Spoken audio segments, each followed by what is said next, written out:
Far out in the deep expanse of the Pacific Ocean, a remarkable and unsettling pattern has emerged. 3 distinct zones of warm water have organized themselves into a vast ring, encircling a cool core in a formation unseen for 4 decades.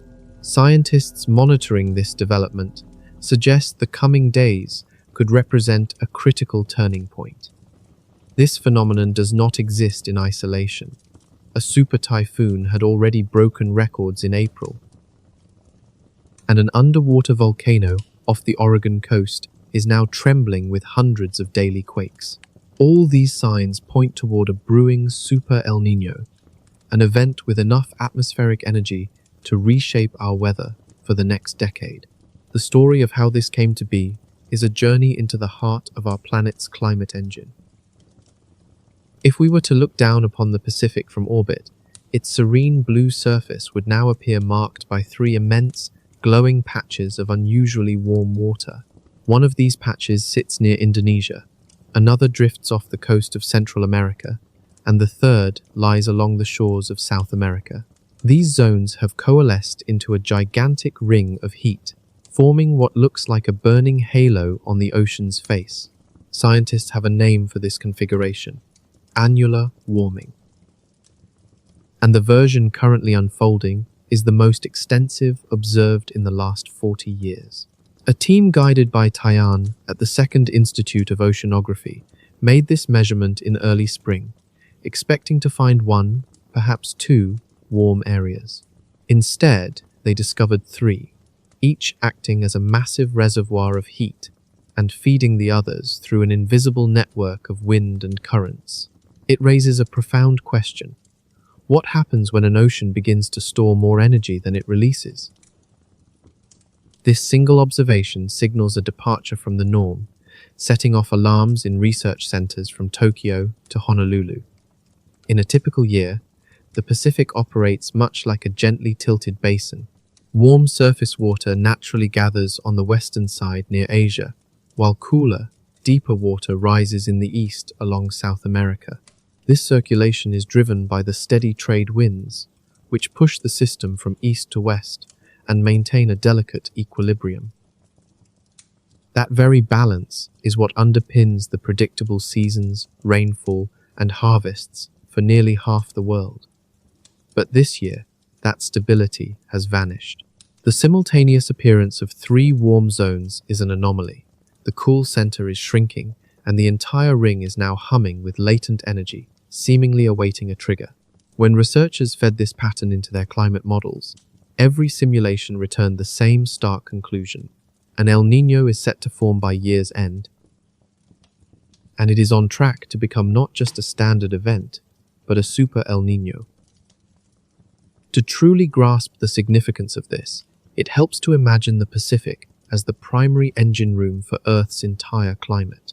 When this engine runs too hot, the effects ripple outward, touching every other system. The consequences are far-reaching. Forests in Australia become tinder dry. Devastating floods can overwhelm villages in Peru. Powerful hurricanes spin up off the coast of Mexico, and vital snowfall may disappear from the Andes. The ocean does not merely warm itself. It warms the atmosphere directly above it, and that parcel of warmed air then travels across the globe. What most concerned the researchers, however, was not the scale of any single warm zone, but the geometry of the whole. A ring-like shape has the effect of concentrating heat, much like a magnifying glass focuses sunlight onto a single point. The cooler water at the center acts as a kind of pressure point, and if the ring tightens, that point can break. Should that happen, warm water from all 3 sides would rush inward, providing the final push that launches a super El Niño into its full, powerful expression. In their simulations, the scientific team methodically isolated the influence of this ring. They removed the effects of every other ocean and filtered out the noise of short-term weather, stripping the experiment down to its essential components. Even with these controls, the result was unchanged. According to their calculations, the sheer amount of heat currently stored in the Pacific is enough on its own to generate a moderate El Niño. It is the unique ring formation that appears to be the catalyst capable of elevating it into the super category. Herein lies a fact that gives pause. Annular warming of this intensity has never before been documented in the era of satellite observation. We are navigating territory for which our data has no precedent. This means that all predictions, no matter how carefully constructed, remain informed guesses. The behavior of the wind, currents, and atmosphere over the next 72 hours will offer the first real clues as to which of these possibilities will become our reality. Yet, what is contained within that ring is something far more complex than just warm surface water. Deep beneath the waves, something even stranger is occurring. The heat is not confined to the top layer. It penetrates hundreds of feet down, where sensors are detecting temperatures that simply should not exist at such depths. It seems the ocean is hoarding warmth like a battery being secretly charged, and no one can say for certain when it will finally discharge its stored energy. This is what distinguishes annular warming from a more common surface heat wave. A hot patch on the surface eventually fades as winds pick up and clouds roll in, allowing the top layer to cool within weeks. But heat that is stored in the deep ocean does not dissipate so easily. It hides, it waits, and it accumulates. When the right atmospheric conditions arrive, this deep warmth can surge to the surface all at once, like a geyser of hot water breaking through the cooler skin of the sea. Senior researcher Dake Chen, who has dedicated decades to this field at the Second Institute of Oceanography, has identified the westerly wind perturbations from March as a critical signal. He explained that these bursts of wind during the spring and early summer play a decisive role in shaping the ultimate intensity and structure of an El Niño. In essence, a single, significant shift in the wind now could determine whether the coming event is merely disruptive or truly catastrophic. One can visualize it as a pot of water on a stove. The burner represents the immense heat trapped in the deep ocean, while the lid is the thin layer of cool surface water. For now, the surface appears calm, but a boil is already beginning far below. The moment that lid lifts, even slightly, steam will erupt. The Pacific is now approaching that very moment. The cool lid is becoming paper thin, and the burner underneath has been intensifying for months. What truly terrifies climate scientists is not just the amount of heat, but the astonishing speed at which it has accumulated. A typical El Niño cycle builds gradually over 2 or 3 years. This event, however, is developing in a matter of months. The faster it escalates, the more difficult it becomes to anticipate its trajectory. Forecasting models, which have been trained on slower, more conventional events, have no comparable data for this rapid intensification. Each week of new information forces these models to redraw their projections entirely. Some ensemble simulations are now indicating potential surface temperature anomalies exceeding 3 degrees Celsius. A number of that magnitude falls squarely within the Super El Niño range, a category our world has only experienced a few times in modern history. A team led by Jeff Berardelli has already flagged the period between August and October as the window when this warmth could shatter existing records. The European seasonal model, for its part, is forecasting that temperatures in the tropical Pacific's central and eastern zones will be around 2 to 3 degrees above normal. The previous record for that time of year was set in 2015. This new forecast would completely eclipse it. The reason this matters to everyone, everywhere, is that once the ocean releases this immense reserve of heat, the atmosphere absorbs it. Warm air rises, pulling moisture with it and building storms. Storms that might have been small can grow large, and those that would have been large can become monstrous. Rainfall patterns shift, delivering precipitation where it is not expected and withholding it from where it is needed. Entire agricultural seasons can be thrown into disarray almost overnight, demonstrating just how connected we are to the subtle, powerful rhythms of our planet's oceans. The most unsettling truths are sometimes not the ones shrouded in mystery, but those that are perfectly understood. Scientists can see what is unfolding with absolute clarity, yet they are powerless to intervene. They can only observe, measure, and update their forecasts as the data arrives, confirming what the ocean has already begun to signal. A new reading is imminent, and the very winds that govern our planet's climate have just behaved in a way no one anticipated. For as long as humans have sailed the seas, the Pacific's trade winds have blown reliably from east to west. They are a foundational element of our world, shaping voyages, dictating the livelihoods of fishermen, and forming the bedrock of climate models. These winds act as a vast conveyor, pushing warm surface waters toward Asia and allowing cooler, deeper waters to rise near South America. Without this constant motion, the entire climate engine of the Pacific Ocean would grind to a halt. In late March of this year, that is precisely what happened. The system faltered when a powerful burst of wind erupted from the opposite direction, blowing westward and shoving the warm surface water eastward. This westerly wind burst was brief, lasting only a few days. But its impact was immense, propelling a massive bulge of warm water across thousands of miles of ocean. Buoys registered the surge, satellites provided confirmation, and climate scientists recognized it instantly as the spark that could ignite a major El Niño. The mechanics of this event resemble the release of a pinched garden hose. For years, the trade winds had held back a tremendous volume of warm water near Asia, building immense pressure. The westerly wind burst in March effectively released that pressure, allowing the pent-up warm water to surge eastward. Once this pathway was opened, a feedback loop began. The initial surge of warmth was followed by more, as the system started to feed itself. Weakened by the burst, the trade winds struggled to regain control, causing the oceanic conveyor to slow, stall, and then begin to run in reverse. By April, the leading edge of this new heat was already being detected by sensors thousands of miles away. Researchers analyzing the event noted that this single burst had dramatically increased the probability of a super El Niño, not just a typical event, but a generational one, capable of flooding deserts and desiccating rainforests. What makes the current situation so alarming is that the ocean did not experience just one of these events. The initial burst has been followed by a series of subsequent bursts over the past month.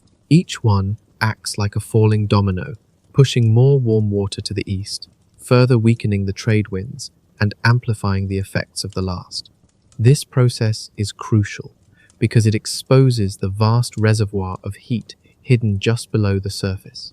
As the surface water moves, it pulls up the deep, warm layer that has been stored for months. This layer breaks through the thin, cool skin at the top, causing the entire upper ocean across the central Pacific to warm by several degrees. This additional warmth is fuel for storms, for typhoons, and for the very atmospheric system that produced an impossible super typhoon back in April. The timing of these wind bursts is what gives them such profound power.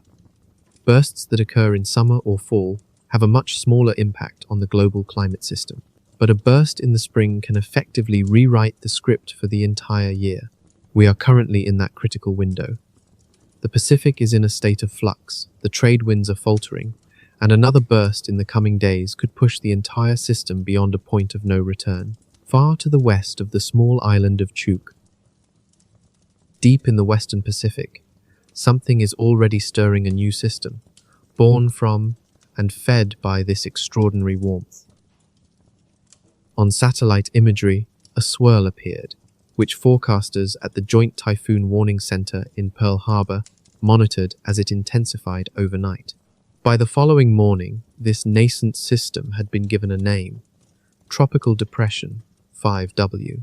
At first glance, it appeared weak, with sustained winds just above tropical storm strength, drifting westward at a slow 7 knots. But this unassuming label belies the danger it represents. The storm is situated over one of the warmest patches of ocean water on the entire planet. Sea surface temperatures here are significantly above normal. The air is saturated with humidity, and the wind shear that typically tears developing storms apart is almost non-existent. It seems every condition a tropical system needs to flourish is perfectly aligned in its favor. When forecasters describe an environment as very favorable for continued development, they are using professional, measured language for a situation that is deeply serious. What they mean is that the storm faces no impediments, no dry air to starve it of moisture, no strong upper-level winds to shred its structure. It has only an endless supply of heat, moisture, and time. This pattern is especially worrying to experts, because a super typhoon named Sinlaku already emerged from these same waters in April. It exploded into a Category 4 equivalent storm with winds approaching 150 miles per hour, making landfall over Saipan and becoming the strongest storm on Earth this year. It formed in waters that were warmer than any previously recorded for that month. Now, 5W is developing in those same waters, which have become even hotter. Imagine the ocean as an immense field of dry grass, representing fuel. A typhoon is the fire. At this moment, that field is exceptionally dry, and a small fire has just been lit.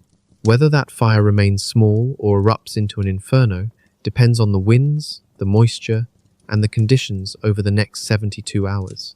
The initial track for 5W points it westward toward the Philippines before it potentially curves north, a path that would take it across some of the most heat-laden ocean in the entire basin. Forecast models indicate that rapid intensification is a distinct possibility. This is the term meteorologists use when a storm's wind speed increases by 35 miles per hour in less than 24 hours.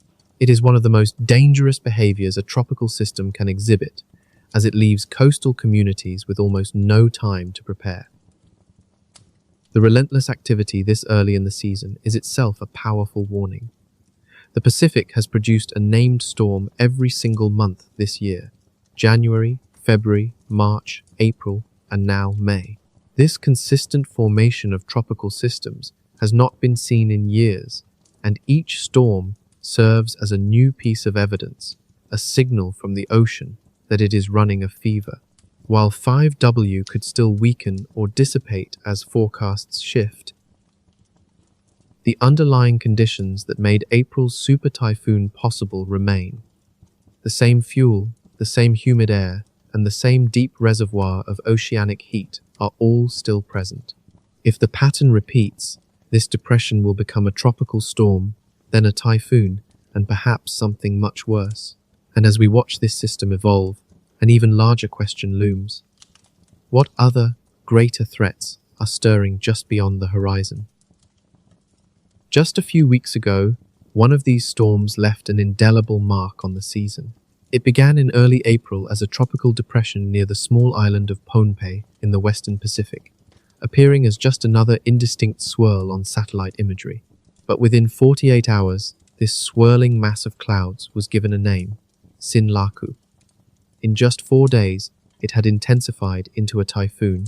By April 12th, the Joint Typhoon Warning Center classified it as a super typhoon, marking the most rapid intensification of any storm on the planet this year.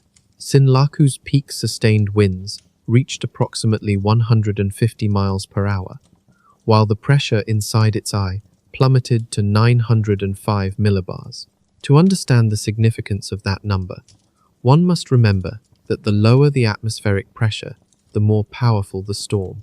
A reading of 905 is typically associated with the most ferocious storms ever documented.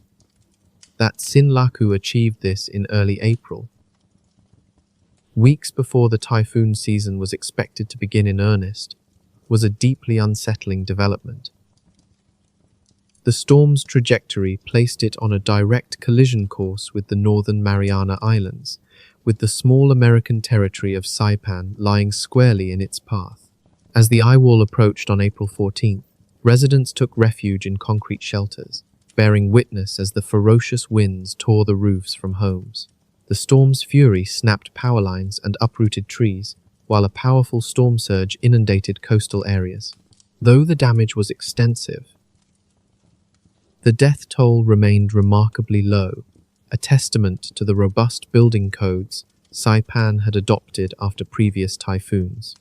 These structures undoubtedly saved lives. For meteorologists, however, the shock was not merely Sinlaku's strength, but the astonishing speed of its development. A storm escalating from a tropical depression to a super typhoon in only 4 days is a rare phenomenon. For this to occur in the cooler waters of early April is nearly unprecedented. Sinlaku effectively rewrote the record books for early season tropical activity in the Western Pacific. The reason for its explosive growth was hidden just beneath the ocean's surface, which was far warmer than usual. Sinlaku acted like a probe, discovering this vast reservoir of thermal energy and using it to fuel its own dramatic intensification. It was a real-time manifestation of the very conditions that climate models have long warned about. The storm did not invent new physics, but simply exposed the dangerous potential that was already there. After making landfall, Sinlaku began to weaken as it encountered hostile upper-level winds that tore it apart. By April 19th, it had transitioned into an extratropical system, and a day later, it was gone. Yet the lesson it imparted is permanent. If waters this warm can spawn a storm of such magnitude in early April, what might happen when the peak season arrives in August and September? This is the question that now looms over every forecast office in the Pacific Basin, with implications stretching far beyond mere statistics. The answer concerns Hawaii, the Philippines, Japan, Taiwan, the Mariana Islands, and the entire western coast of North America, each region now watching the ocean with a renewed sense of vigilance. In the aftermath, Sinlaku provided researchers with something invaluable: real-world data demonstrating how a super El Niño can prime the Western Pacific for explosive storms before the season has even officially begun. Within days, the storm became a critical case study, and scientific papers analyzing its behavior were already being drafted. The emerging consensus is simple and stark. What happened in April was a warning shot, a prelude to a season that has yet to reach its peak. The formation of Hagupit on May 6th, in the very same hot pool of water that spawned Sinlaku, only confirmed this disturbing pattern.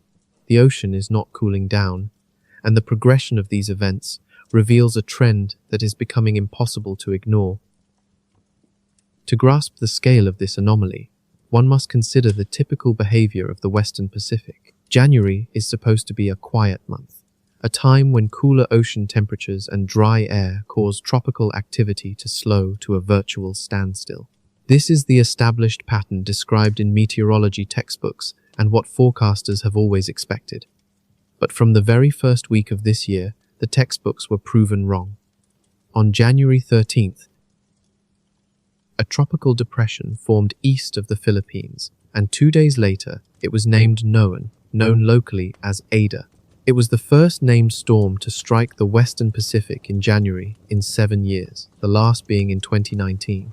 For a storm to form in January, the ocean must be exceptionally warm and the upper atmosphere unusually accommodating. This year, both conditions were met. It was a signal, though one that few recognized at the time. Then, as February arrived, another storm followed. Penha formed near Guam, crossed into Philippine waters, and made landfall in Surigao del Sur on February 5th, forcing residents in low-lying coastal areas to scramble for safety. This was the first February storm in 5 years, following Dujuan in 2021. The occurrence of 2 early storms in 2 consecutive months was a sequence not seen in the Western Pacific for nearly a decade. The streak continued into March, when Tropical Storm Muri formed northeast of Yap on March 10th, another rare event, as the last March storm in this basin was Jelawat in 2018. 3 rare storms in 3 consecutive months. By the time April arrived, the season had already deviated sharply from any semblance of normalcy. It was then that Sinlaku exploded into a super typhoon, becoming the strongest storm recorded anywhere in the world so far this year. Now, with the arrival of May, the pattern has persisted. Tropical storm Hagupit formed west of Chuuk on May 6th, becoming the first May tropical cyclone in several years. This marks 5 consecutive months with named storms in the Western Pacific, a stretch so unusual that forecasters have had to search through decades of records to find any parallel. If you picture a calendar, the months from January through April are typically blank when it comes to tropical activity, with May perhaps earning a single mark. This year, every single box has a storm. The implications of this pattern continuing into the summer, when conditions are naturally even more favorable for storm development, are deeply concerning. The Philippine Atmospheric, Geophysical, and Astronomical Services Administration, or PAGASA, had initially forecast 0 to 3 tropical cyclones for the first 3 months of the year. The actual number met the high end of that range. Their forecast for April through June was 2 to 5 storms, but with several systems already having formed, that projection is also on track to be exceeded. But why does this matter beyond the statistics? It matters because each of these early storms serves as a thermometer, providing a direct reading of the ocean's temperature. The ocean is communicating its condition in the most powerful way imaginable, by generating systems that, according to historical norms, should not exist this early. Each storm draws energy from these warm waters, proving that the heat is real, accessible, and ready to fuel even larger systems when the peak of the season finally arrives. The forecast for the remainder of the year indicates above-average activity in nearly every basin connected to the Pacific. Mexico's National Meteorological Service, for instance, issued its earliest forecast since 2015, predicting an alarming 18 to 21 named storms in the eastern Pacific alone. The ingredients for an unusually dangerous season are all aligning. It is as though the atmosphere has already received its instructions for the months ahead. And what sits beneath the surface of these warm waters, the vast, stored energy, is even more threatening than the storms we can already see spinning above them. When we observe the ocean from the distant vantage of a satellite, we see only its surface, a vast, shimmering layer painted by the sky and the sun. This top few feet of water is what informs most weather forecasts, what fills our climate maps, and what news headlines refer to when discussing rising sea surface temperatures. But the most profound story unfolding in the Pacific right now is happening far from view, hundreds of feet down in a realm no satellite can penetrate. This hidden world is being charted by a fleet of autonomous sensors known as Argo floats. These remarkable devices drift through the deep, undertaking slow vertical odysseys. They descend thousands of feet, meticulously measuring temperature and salinity at various depths before ascending to transmit their invaluable data to satellites. With approximately 4,000 of these floats scattered across the globe, they provide a unique and vital perspective. At this moment, the floats in the Pacific are sending back figures that have deeply concerned the scientific community. They reveal that the subsurface equatorial Pacific is significantly warmer than average for this time of year. Perhaps more alarmingly, the cooler layer that typically sits above it, acting as a protective lid, has thinned to a fragile, almost non-existent state. In some areas, this cool skin is merely a few feet thick, barely containing a vast reservoir of warm water below that holds far more heat than it is releasing. This hidden accumulation of energy is what truly matters. Surface heat is notoriously fickle. It is scattered by winds, blocked by clouds, and churned by storms. Subsurface heat, however, is patient. It remains locked in place, a silent accumulation of thermal energy, waiting for the right conditions to change. When that change comes, this deep warmth rises, and when it does so in great volume, the surface temperature can jump suddenly and dramatically, in ways that conventional forecasts cannot anticipate. Researchers have come to view this pattern as a colossal battery being charged. For years, the Pacific Ocean has been absorbing immense amounts of heat, some of which was driven deep by powerful trade winds, collecting in pockets along the equator. Now, it appears those pockets are full. The battery is ready to discharge, and the only remaining question is what will serve as the trigger. You can visualize this by imagining a cup filled with hot water, with a thin piece of ice floating on top. From above, the surface appears cold, but a single stir would cause the heat from below to rush upward, melting the ice in an instant. The Pacific is currently in this exact state of precarious balance. The thin, cool surface is the ice. The vast, warm reservoir is the hot water, and the next strong wind, storm, or shift in current could be the spoon that stirs the cup. What alarms scientists most is the relentless upward trend in this stored heat. Every new set of measurements confirms the same unnerving reality. The ocean is storing more energy than it did the year before, more than the decade before, and more than in any period since record-keeping began. This immense store of energy cannot simply disappear. It must eventually be released. When it does surface, it will fuel powerful storms, feed atmospheric rivers, accelerate the melting of polar ice, and cause widespread devastation to marine life. The immense potential of this stored energy is not a matter of speculation. In their published findings, a research team led by Tao Lian stated plainly that the current heat content is, on its own, sufficient to generate a moderate El Niño event toward the end of the year. The additional atmospheric warming happening concurrently only serves to elevate that potential into the super category. It seems the ocean has already loaded the weapon. The changing weather of the coming seasons may be what pulls the trigger. The early signs of this stress are already visible, with coral reefs across the western Pacific experiencing spreading bleaching events. Fish populations are migrating toward cooler waters, and coastal economies that rely on stable marine conditions are bracing for impacts they cannot yet fully calculate. When this hidden heat finally breaks through to the surface, the consequences are expected to ripple across every continent. A super El Niño does not just alter a single season, it has the power to reshape our world for years to come.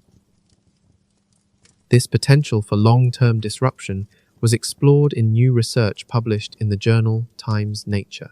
A study led by Ayun Shu at the University of California, Los Angeles, examined enduring patterns in air temperature, soil moisture, and sea surface temperature following major El Niño events.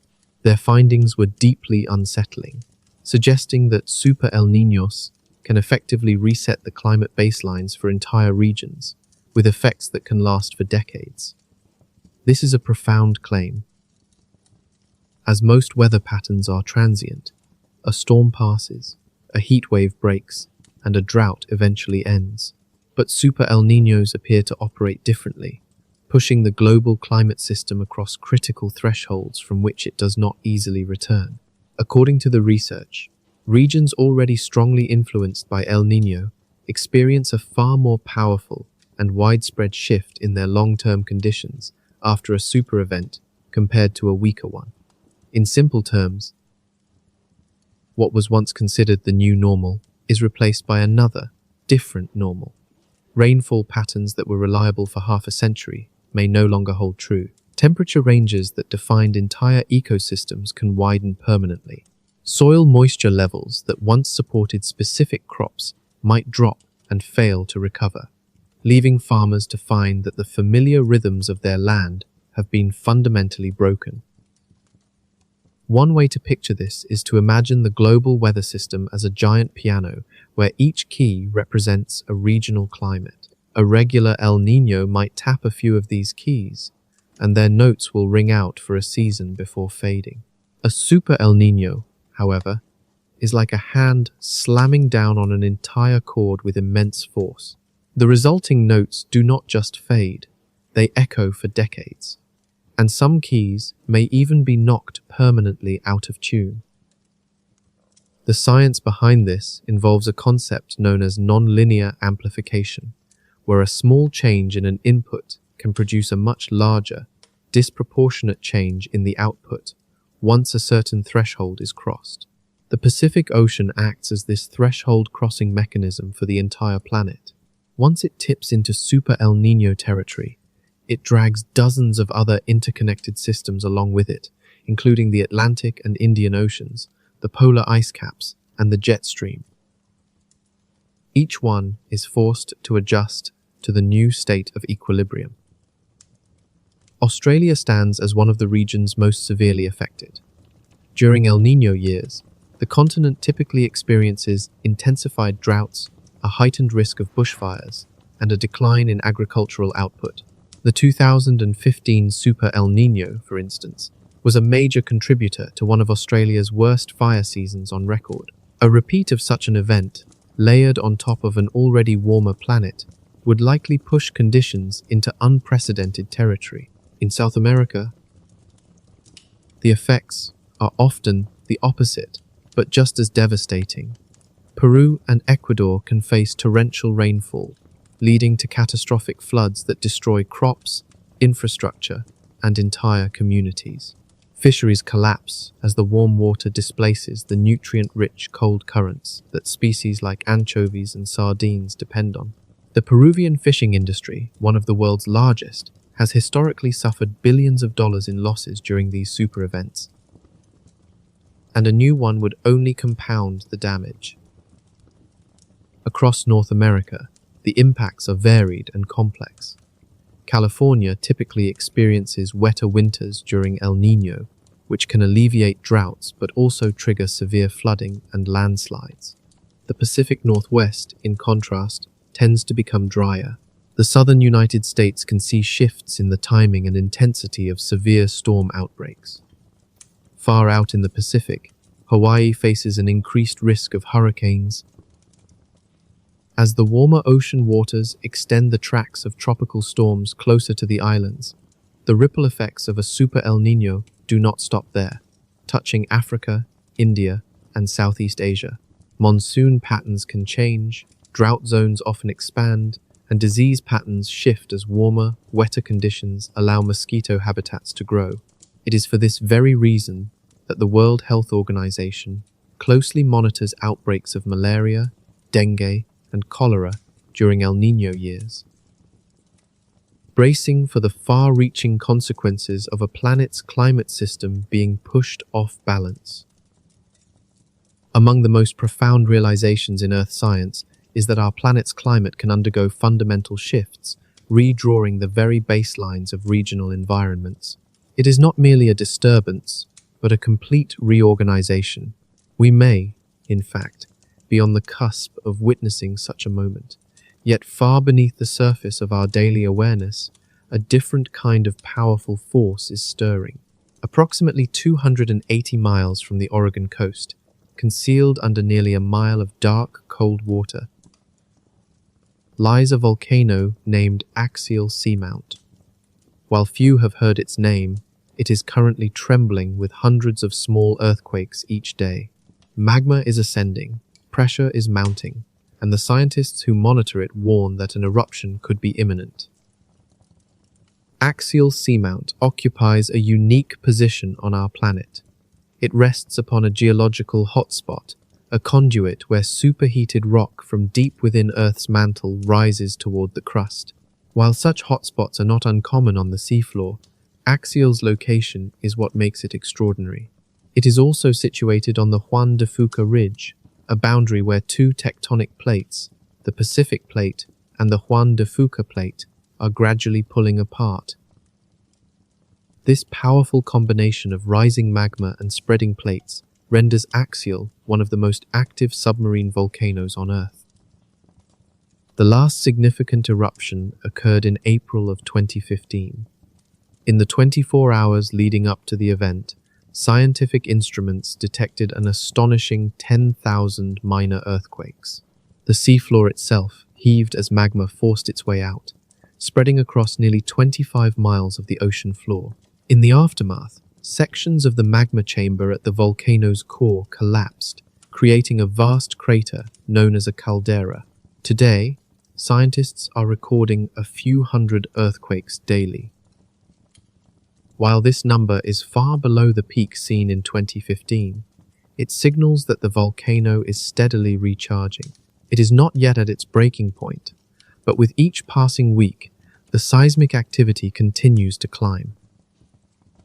William Wilcock, a marine geophysicist at the University of Washington, who has studied axial for years, has been direct about the potential timing.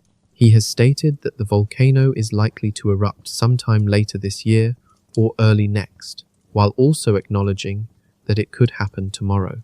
Volcanoes do not adhere to human schedules. They are governed by the unyielding laws of physics, and the physics suggest axial is close to its limit.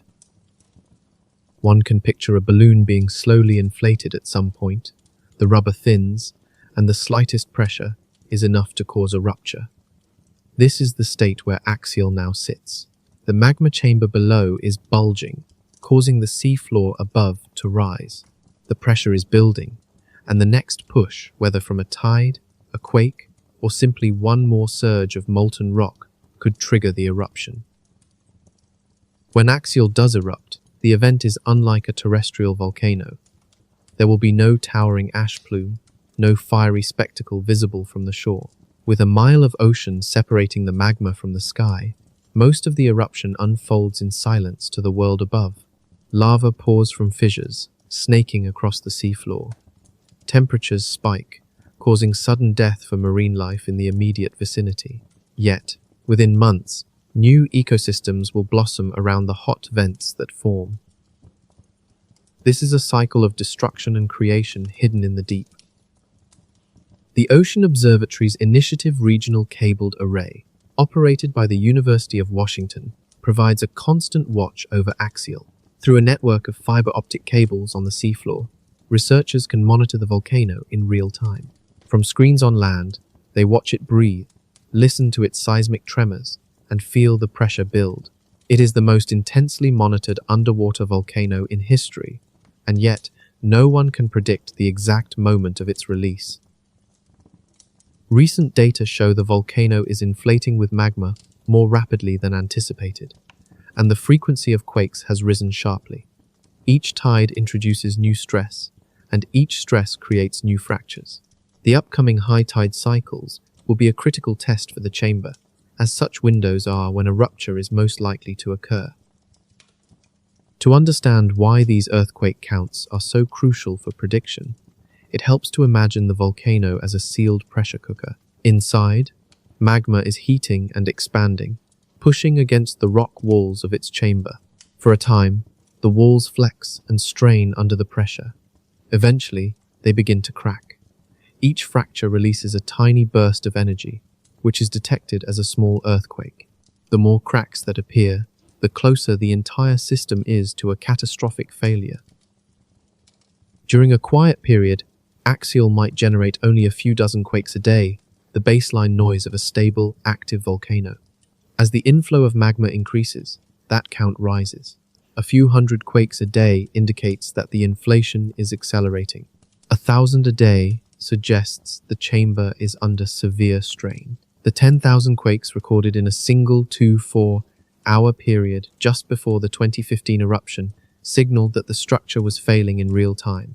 At present, axial is producing a couple of hundred quakes per day, and the number has climbed steadily in recent months. The trend points in only one direction, upward. Whether it reaches that critical threshold this week, this month, or this year, the trajectory is clear.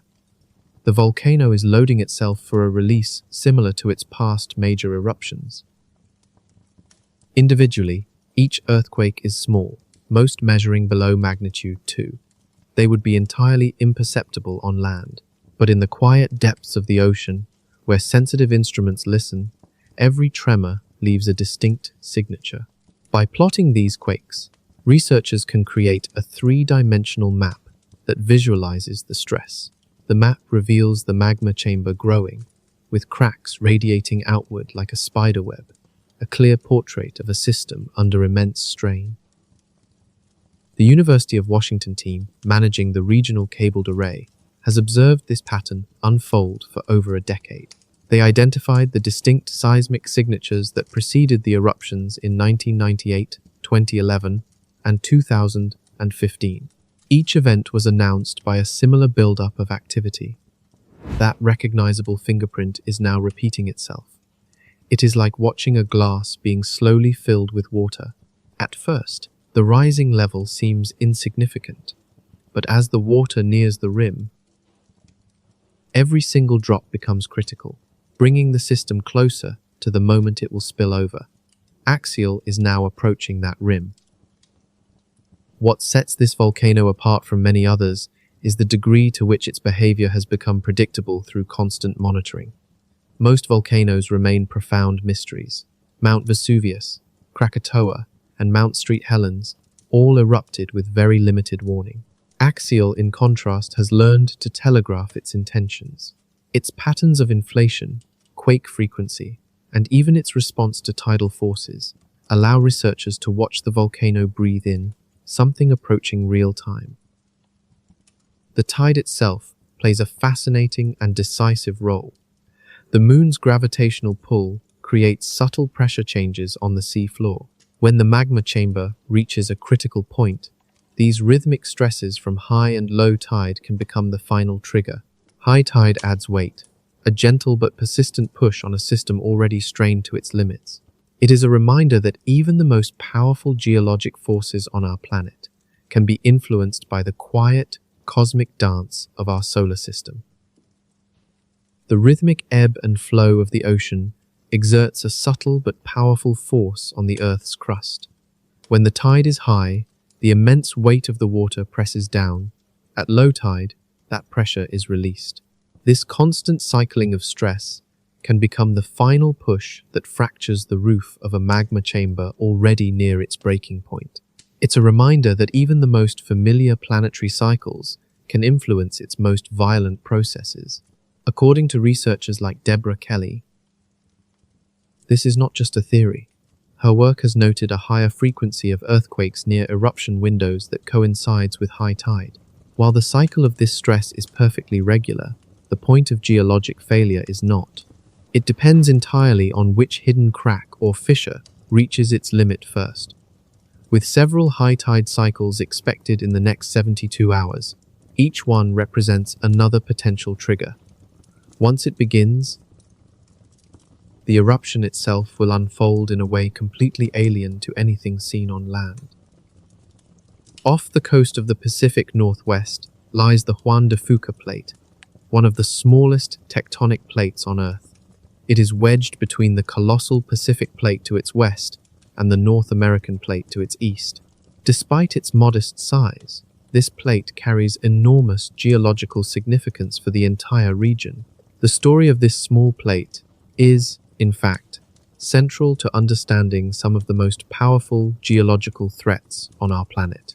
It is the engine driving the Cascadia subduction zone, the foundation for the axial seamount volcano, and its grinding interactions with its neighbors are responsible for some of the most violent events the Earth can produce. A subduction zone is a place of immense geological tension, where one tectonic plate is forced to dive beneath another. This is precisely what the Juan de Fuca Plate is doing, sliding eastward and descending under the North American Plate.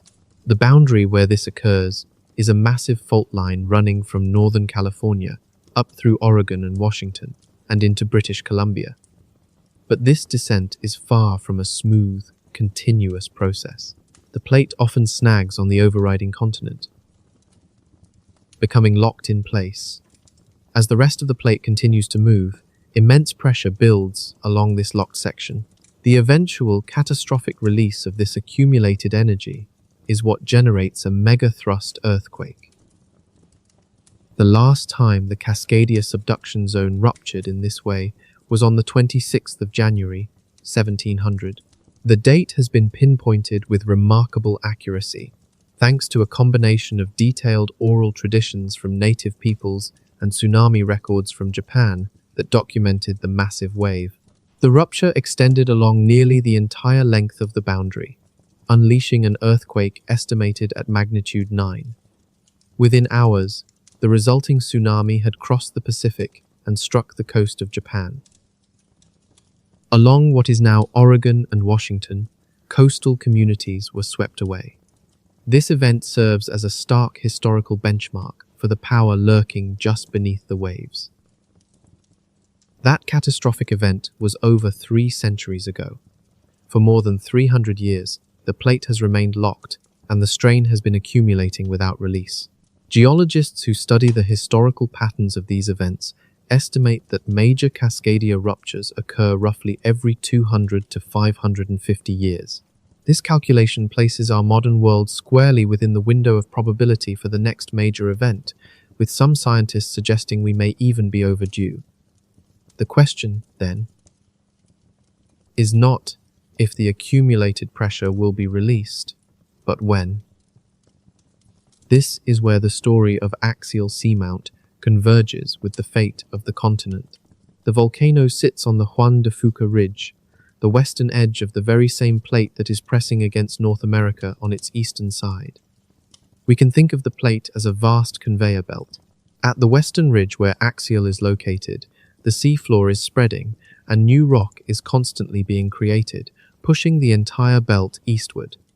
This relentless push eventually meets the locked subduction zone, where the belt becomes jammed. Every mile of new seafloor formed at axial adds another mile's worth of pressure to the megathrust fault, building energy until the jam finally and violently breaks. Though small, the Juan de Fuca plate moves with surprising speed for a landmass, at a rate of around 1.5 inches per year. While this may sound slow, over a century it translates to several feet of movement, and over a millennium, tens of feet. The strain that has been building for 3 centuries, therefore, represents a staggering reservoir of potential energy. It is enough to power a magnitude 9 earthquake, enough to send a tsunami across the entire Pacific Ocean, and enough to permanently reshape the coastline of the Pacific Northwest. Perhaps the most unnerving aspect for seismologists is the profound quiet of the Cascadia subduction zone. Unlike most major fault zones, which regularly release pressure through countless small earthquakes, Cascadia produces very few. This apparent good news is actually the opposite. A fault that slips in small increments is relieving stress. A fault that is silent is locked, and locked faults do not provide small warnings before they fail. Instead, they are prone to snapping all at once, unleashing the full, terrifying force of centuries of strain. In this dynamic, we can see axial seamount as a kind of release valve for the western edge of the plate, while the Cascadia subduction zone acts as the primary pressure point on the eastern edge. They are 2 halves of the same active geological system, a linked mechanism where activity on one end can correlate with stress on the other. Our journey now takes us deeper, to another region where the very fabric of the seafloor is being torn apart. We travel now to a point some 1,300 meters beneath the ocean surface, west of Costa Rica. Here lies the East Pacific Rise, one of the longest underwater mountain chains on the planet. Stretching for thousands of miles, it marks the boundary where 2 tectonic plates are actively pulling away from each other. Where the plates separate, magma from the mantle rises to fill the void. Where that magma emerges, hydrothermal vents form.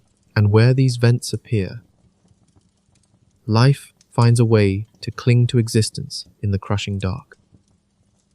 For decades, the Tika vent field, located on the East Pacific Rise, has been one of the most intensely studied vent ecosystems in the world. It was known for its clusters of giant tube worms, white as bone with brilliant blood-red plumes, which grew around the hot water pouring from the seafloor. Crabs, shrimp, and mussels thrived in the warmth. This entire community survives in total darkness, sustained not by sunlight, but by the chemical energy in the vent fluid. It is a world that feels truly alien to our own. In 2024, Researchers from the Woods Hole Oceanographic Institution made a routine submersible dive to revisit Tikka.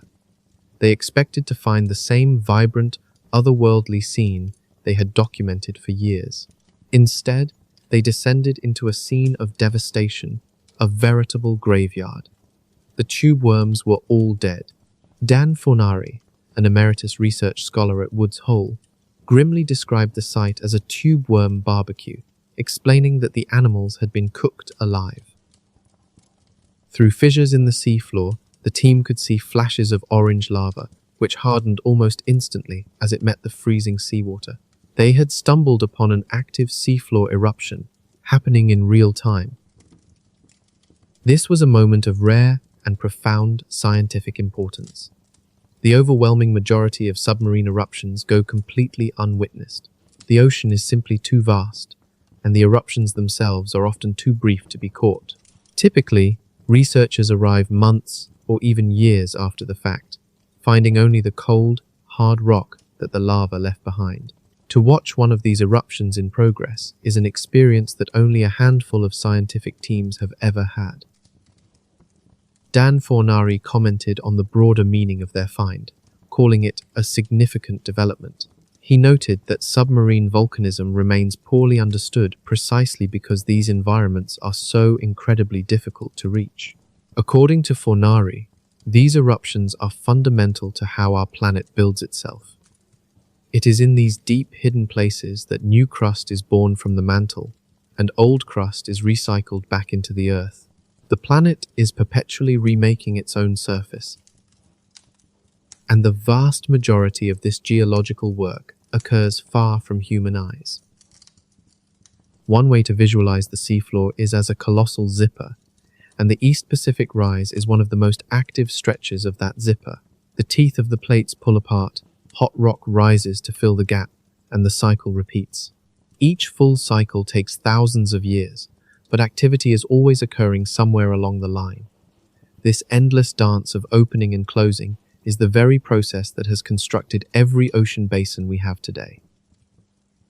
The physical extremes at these vents are difficult to comprehend. The surrounding deep-sea water hovers near freezing.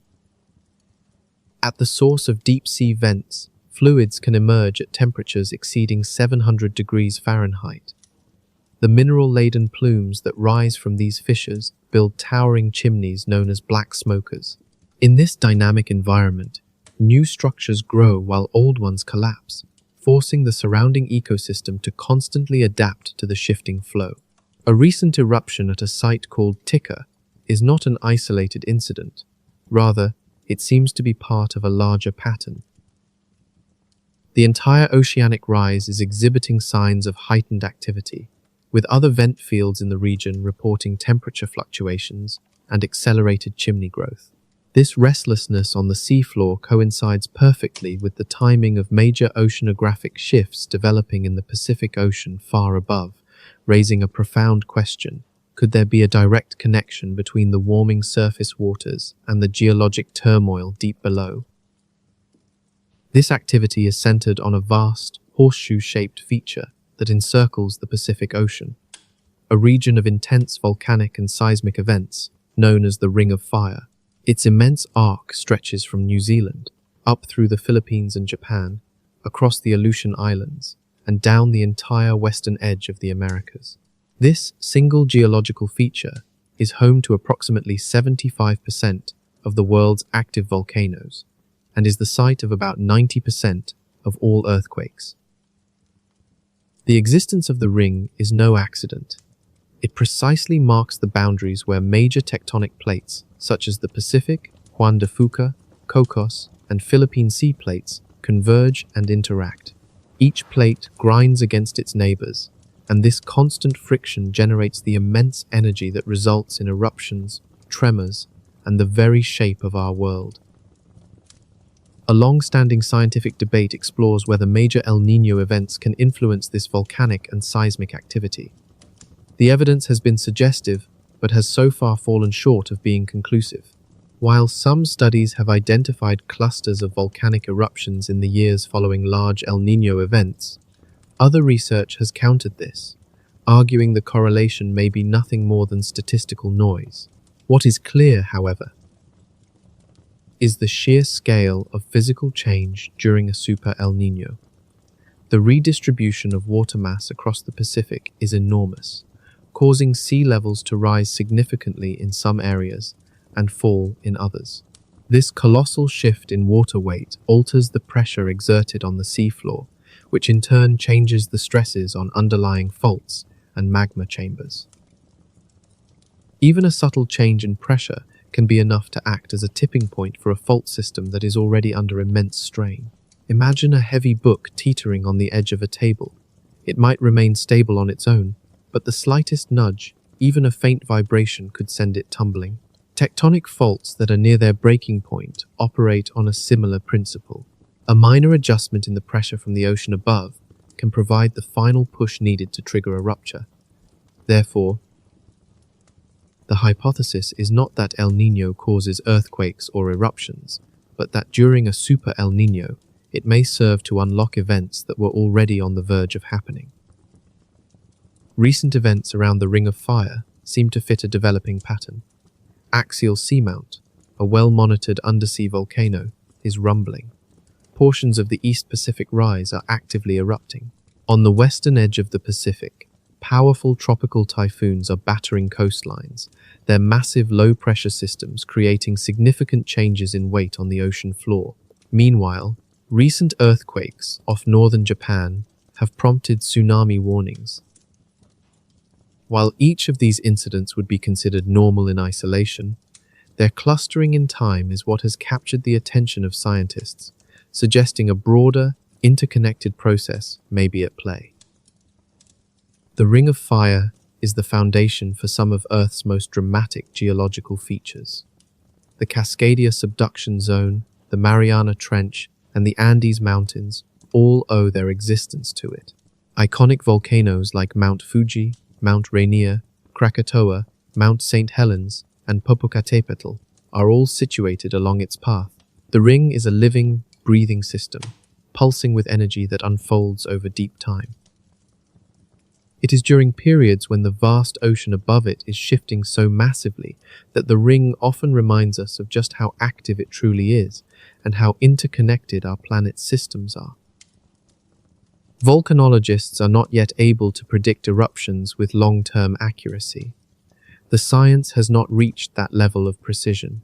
They can, however, interpret clear signals that a monitored system is under increasing strain. By analyzing seismic networks, they can tell when tremors are becoming more frequent than usual.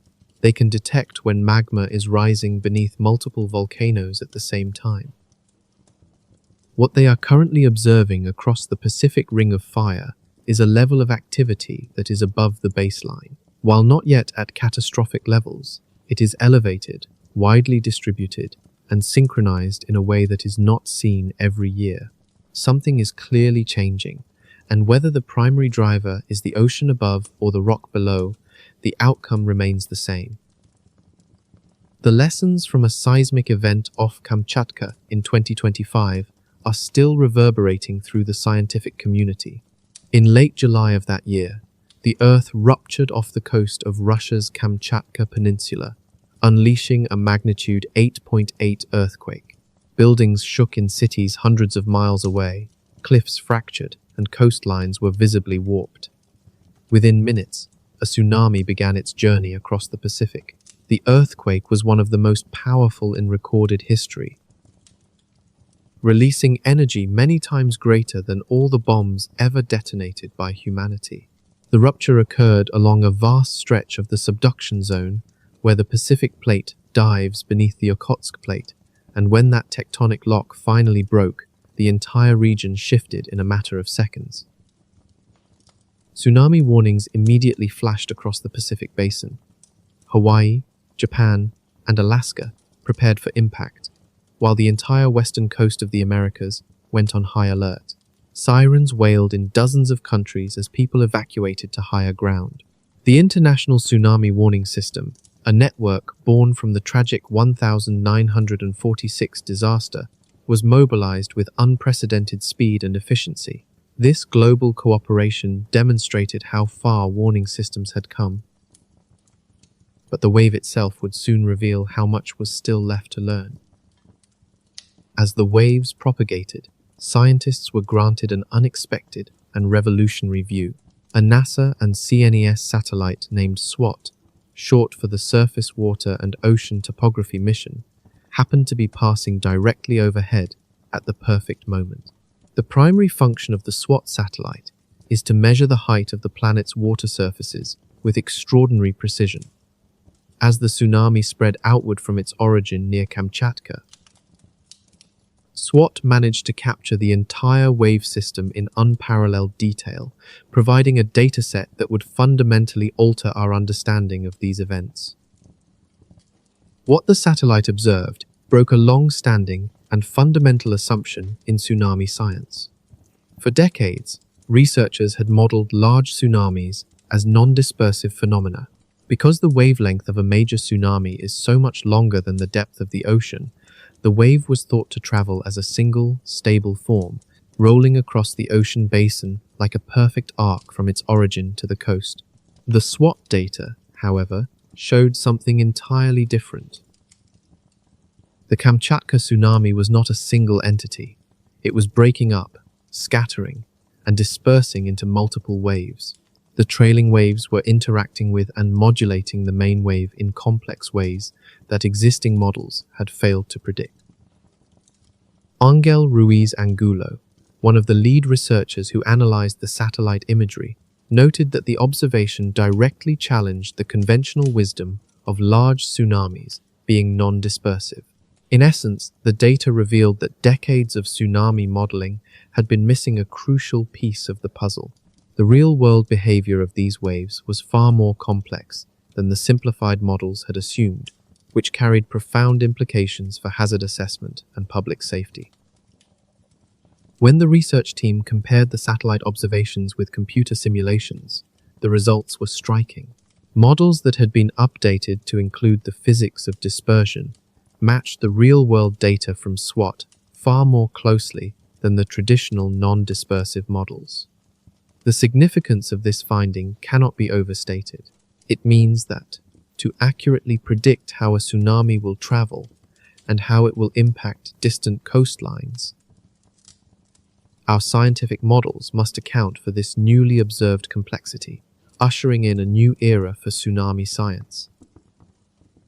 When a tsunami approaches a coastline, its main wave can be altered by trailing waves that follow behind. This modulation can lead to unexpectedly powerful surges in some areas, while weakening them in others. A complexity that raises a crucial question. Are our coastal warning systems, often based on simpler models, missing critical details? Imagine the familiar, orderly ripples from a pebble dropped in a still pond. Now, picture those ripples striking submerged rocks, fracturing into smaller waves, and then merging again in unpredictable patterns. This chaotic dance is a far more accurate portrait of a real tsunami's journey. The ocean is not a uniform medium. Its variable depths, currents, and underwater topography all conspire to bend and reshape any wave that passes through. The event in Kamchatka served as a powerful reminder that we have much to discover about how tsunamis truly behave. Consequently, the next major earthquake in the Pacific, whether from the Cascadia subduction zone, Japan, or elsewhere along the Ring of Fire, will generate waves that may not conform to current predictions. This suggests that coastal cities, preparing for tsunamis with older models, could find themselves over-prepared in some sectors, but dangerously vulnerable in others. A satellite technology known as SWOT could transform this landscape if it can be integrated into real-time forecasting. For now, it remains a research tool, but in the future, it may hold the key to survival. The satellite that has begun to revolutionize tsunami science is called SWOT, an acronym for Surface Water and Ocean Topography. This joint mission between NASA and the French space agency, CNES, was launched in late 2022. Its original purpose was remarkably ambitious: to map the precise height of nearly every body of water on Earth, from the smallest lakes to the vastest ocean basins, with centimeter-level accuracy. It was a mission for global hydrology, not disaster response. No one had specifically designed it to track tsunamis. But then, a tsunami occurred, and by a stroke of scientific serendipity, SWAT was flying directly overhead. Most conventional ocean monitoring systems operate by taking isolated samples of a vast and dynamic environment. Tide gauges, for instance, measure water levels at fixed points along coastlines. Drifting buoys report conditions from their specific locations in the open ocean. While valuable, these instruments together provide only snapshots, leaving immense gaps in our awareness. A wave passing between these sensors could go completely undetected, and a complex wave pattern might remain unrecorded simply because no instrument was positioned to observe it. SWAT, however, functions on a completely different principle. As it orbits the planet, it scans entire swaths of the ocean surface. Each pass covers a strip of water approximately 30 miles wide and thousands of miles long, and within that corridor, every square kilometer is measured. The result is a continuous, detailed image of the ocean's surface, capturing elevation differences as small as a few centimeters. When the Kamchatka earthquake struck in July 2025, SWAT was in the perfect place at the perfect time. As the resulting tsunami radiated outward from the epicenter, the satellite passed over a large section of the wave field. What it captured was the most detailed and comprehensive view of an open ocean tsunami ever recorded. This unprecedented data revealed a structure that no buoy or tide gauge could have ever shown.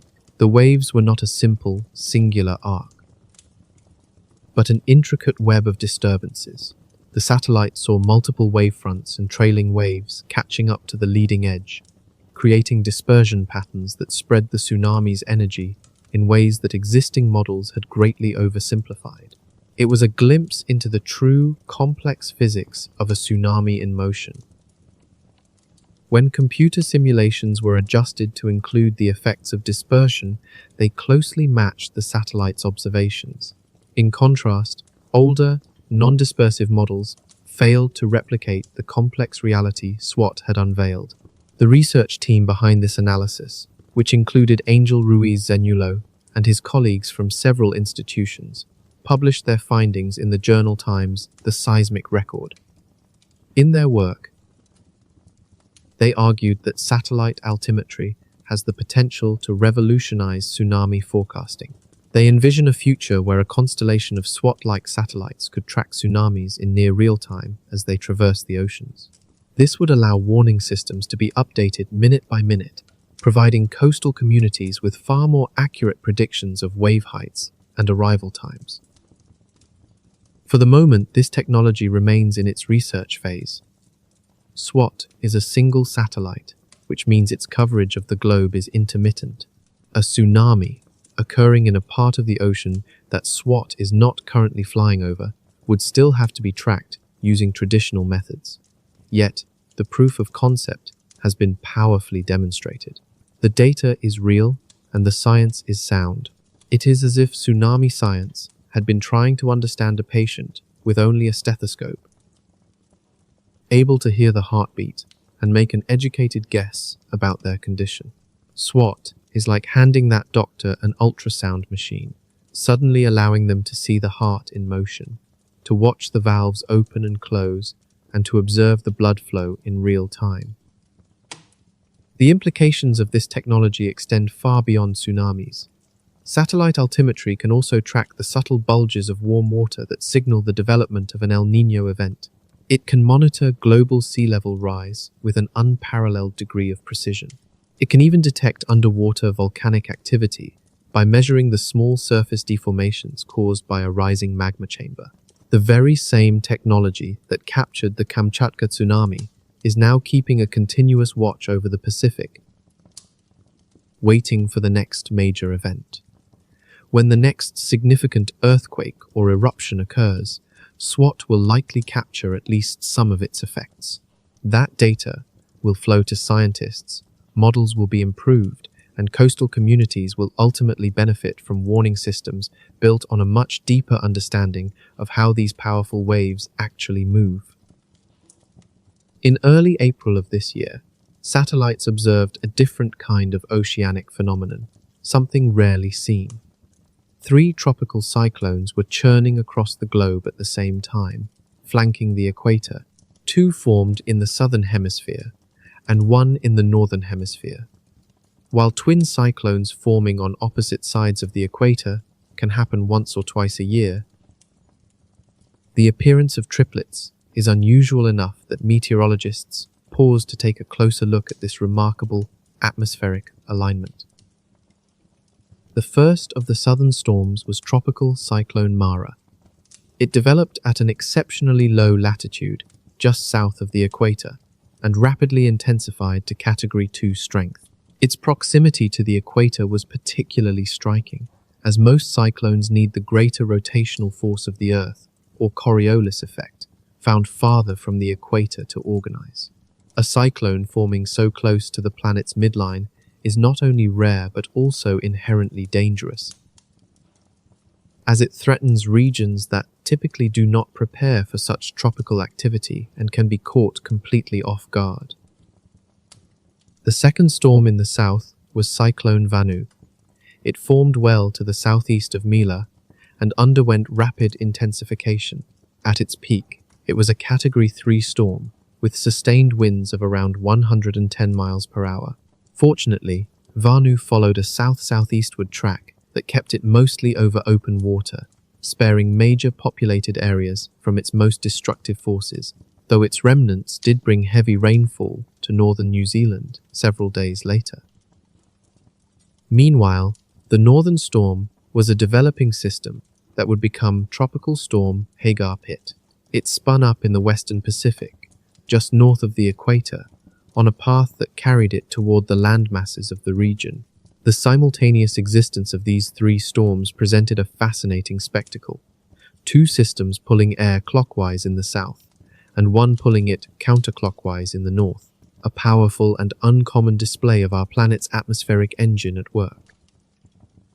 All 3 storms drew their energy from the same expanse of warm equatorial ocean, creating a chain reaction where each was both a cause and an effect of the others. Such a triple formation is not born from atmospheric chance. It has a clear trigger. The catalyst was a westerly wind burst, the very same one that had propelled warm waters eastward in late March. This burst also destabilized the trade winds over a vast region. As the trade winds faltered, areas of low pressure were able to form, and where low pressure took hold, storms were not far behind. This rare trio of storms was a direct consequence of this large-scale atmospheric disruption. Imagine the equator as a line of equilibrium. In a balanced system, air moves in predictable patterns along this line, but when a powerful force like a westerly wind burst intervenes, it creates rotational eddies on either side. The northern eddy spins in one direction, while its southern counterpart spins in the opposite. Given sufficient warm water and moisture-laden air, these swirls can intensify and organize into tropical cyclones. The simultaneous appearance of 3 such systems is a powerful testament to the immense scale of the atmospheric disturbance, a clear signal of how profoundly the Pacific has been knocked off its balance. This event also provided forecasters with a sobering preview of what the remainder of the year could hold. The emergence of multiple storm systems at once places a significant strain on forecasting capabilities. Resources such as aircraft, satellites, predictive models, and the focus of human analysts are all finite.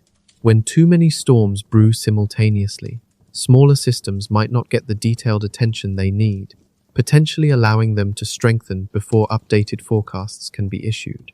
The most unsettling feature of this event was the location of Cyclone Mila, remarkably close to the equator. This particular detail resonates with climate models that predict equatorial storm formation will grow more common as the oceans continue to warm. What was once an exceedingly rare occurrence may transition into a more familiar threat. This raises a critical question for communities in regions like Indonesia, Equatorial Africa, and the islands of the Central Pacific, which may soon face a type of tropical weather they have never historically had to prepare for. As the triplet storms dissipated, the lessons they offered remained. Each cyclone provided researchers with invaluable data, helping them understand how new patterns in the ocean translate into atmospheric events. It is as if the Pacific is learning a new, more volatile rhythm, and we are learning it right alongside it.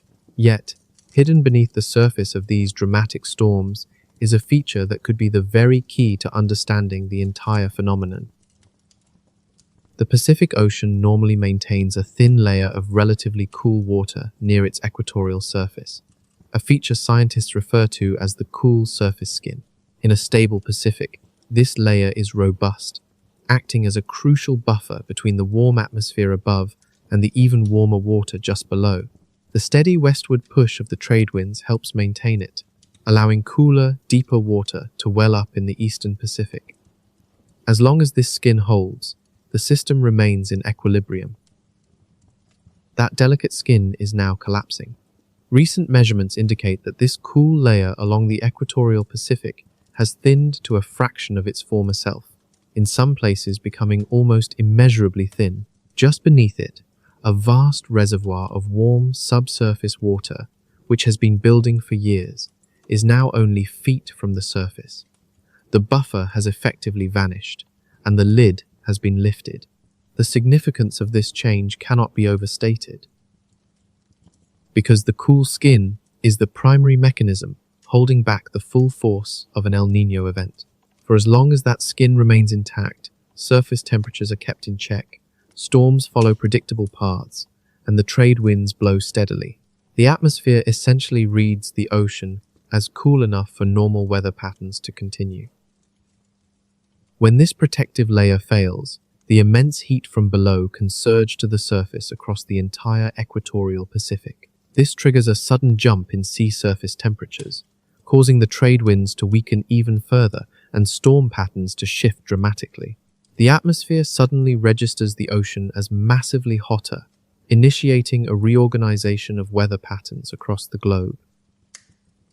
The collapse of the cool skin is one of the last critical steps before a full-blown super El Niño can lock into place. Consider a glass of ice water on a hot day. The ice at the top keeps the entire drink cool and at a stable temperature. The moment the last of the ice melts, however, the drink begins to warm rapidly. The Pacific is now in that final phase. The ice on top is almost gone. The westerly wind bursts have been instrumental in this collapse. Each burst acts to push the cool surface water away from the areas where upwelling would normally bring new, cooler water from the depths. With less cool water reaching the surface, the skin becomes progressively thinner. With each successive burst, the warm subsurface water moves closer to dominating the surface. A powerful feedback loop is also now at work. As the cool skin thins, the surface warms. This warmer surface then further weakens the trade winds, as those winds are driven by the temperature difference between the ocean and the atmosphere. Weaker trade winds lead to less upwelling of cool water, which in turn means an even thinner skin. Each step in this process makes the next one easier, creating a self-accelerating cycle. This is precisely what climate scientists refer to when they discuss positive feedback in the development of El Niño. Once the process crosses a certain threshold, it begins to speed up on its own. Every new measurement seems to confirm what the last one suggested, and forecasts are beginning to converge. The same models that showed disagreement back in February are now all pointing in the same direction. Researchers are monitoring the situation with intense focus.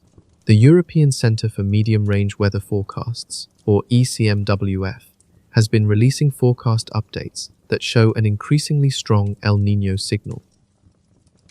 Their May Ensemble runs project that sea surface temperature anomalies could climb deep into Super El Niño territory by the end of the year. Similar trends are being reported by other forecasting centers in the United States, Japan, and China. Each new piece of data, the annular warming, the wind bursts, the early season storms, the subsurface heat, and now the collapsing cool skin, fits into a single, coherent puzzle. The picture emerging is one of the Pacific Ocean, loading itself for an event that will shape global climate for the next several years. Beyond the immediate cycle of El Niño, a much longer rhythm shapes the Pacific Ocean, a phenomenon climate scientists call the Pacific Decadal Oscillation, or PDO. While El Niño cycles unfold over months and years, the PDO operates on a timescale of decades. It is the slow, deep heartbeat of the entire ocean basin, and right now, that heartbeat appears to be shifting into its warm phase. The PDO exists in two primary states: a warm phase, where the eastern and central Pacific are consistently warmer than average, and a cool phase, where those same regions are cooler. Each phase typically persists for 20 to 30 years. The transitions between them are not abrupt but gradual, and are often only identifiable with certainty in hindsight. Yet, when such a transition occurs, it heralds a shift in weather patterns across the entire northern hemisphere. For roughly the last 2 decades, the PDO has been in a complex, ambiguous state, oscillating between phases, without fully committing to either.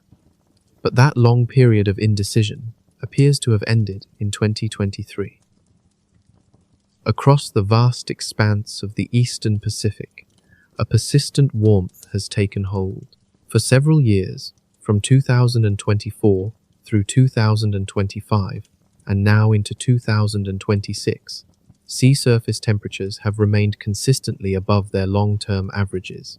This subtle but unyielding signal is becoming impossible to overlook. In its April hurricane season outlook, Mexico's National Meteorological Service highlighted this very pattern, noting that numerous global computer models were predicting a positive Pacific Decadal Oscillation Index, or PDIO. This index pointed toward the continuation of unusually warm ocean waters. It is crucial to understand that a positive PDIO is not a forecast. It is an observation of the present reality.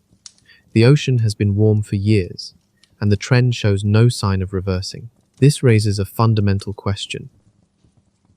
Why does a cycle that plays out over decades matter so much to what might happen in the next few days?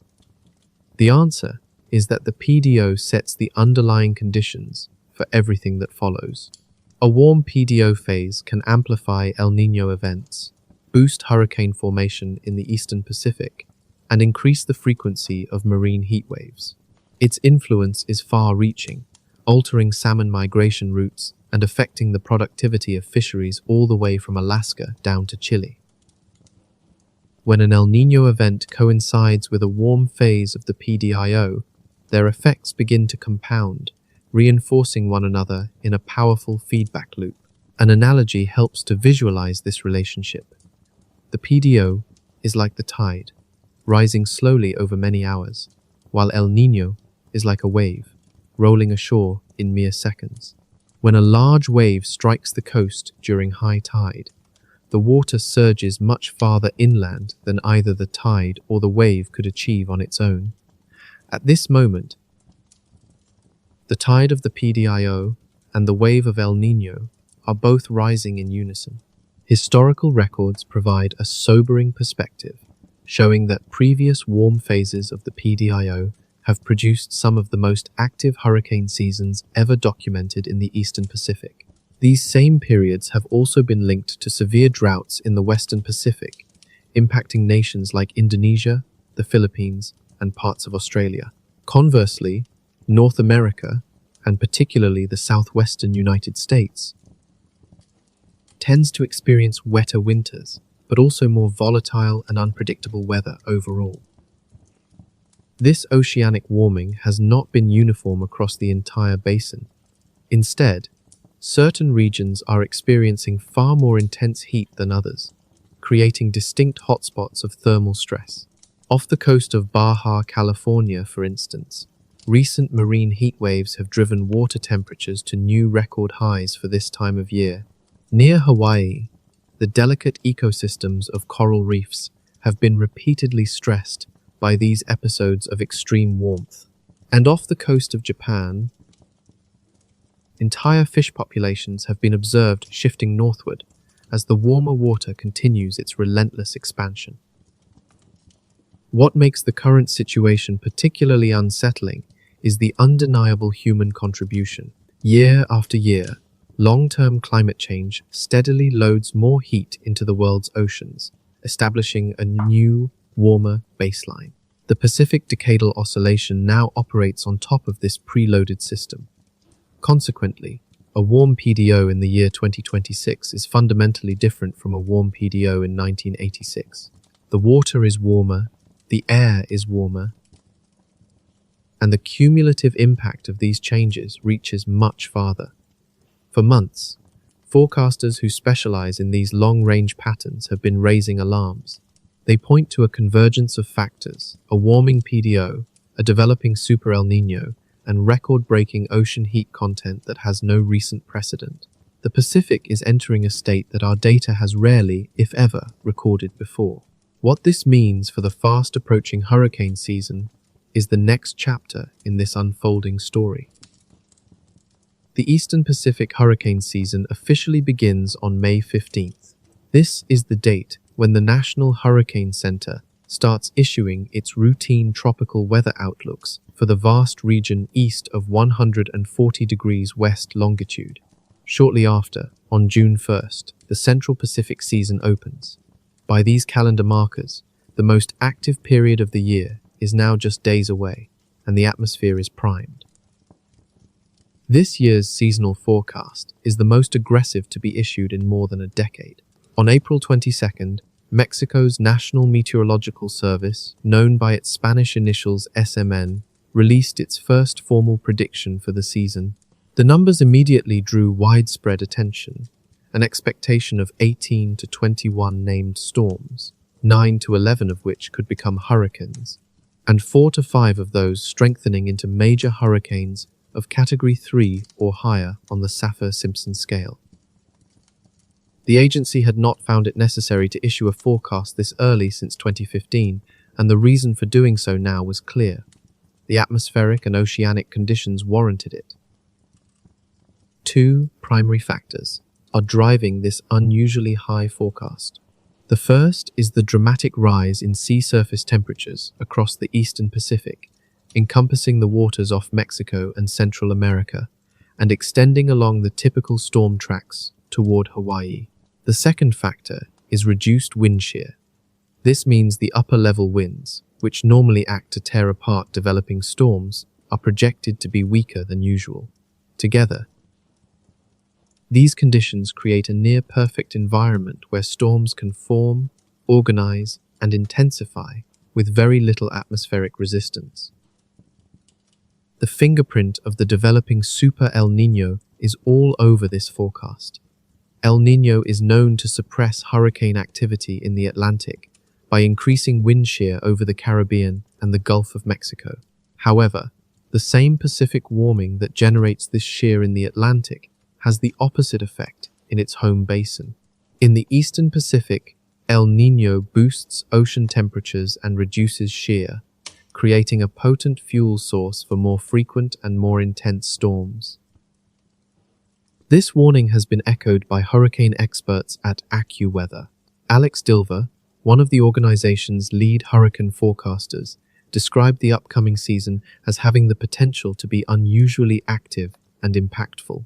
He pointed to the combination of exceptionally warm waters and a developing El Niño as the key drivers that will boost tropical activity, leading to an above-average number of named storms and hurricanes in both the Eastern and Central Pacific basins. To put these numbers in perspective, one might picture a chessboard.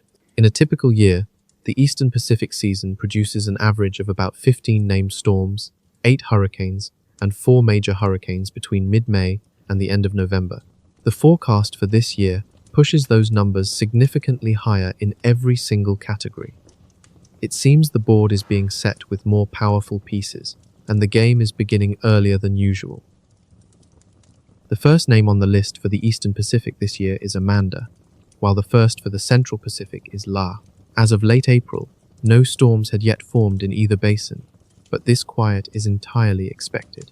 In most years, the first Eastern Pacific storm does not form until mid to late May, and the first in the Central Pacific often waits until June or even later. However, once the activity does begin, forecasters expect it to ramp up with astonishing speed.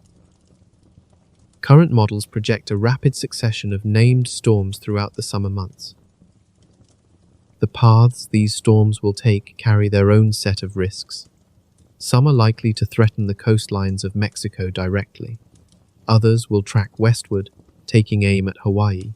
A few may even curve toward the northwest, brushing the southwestern United States with residual moisture, high winds, and dangerous surf.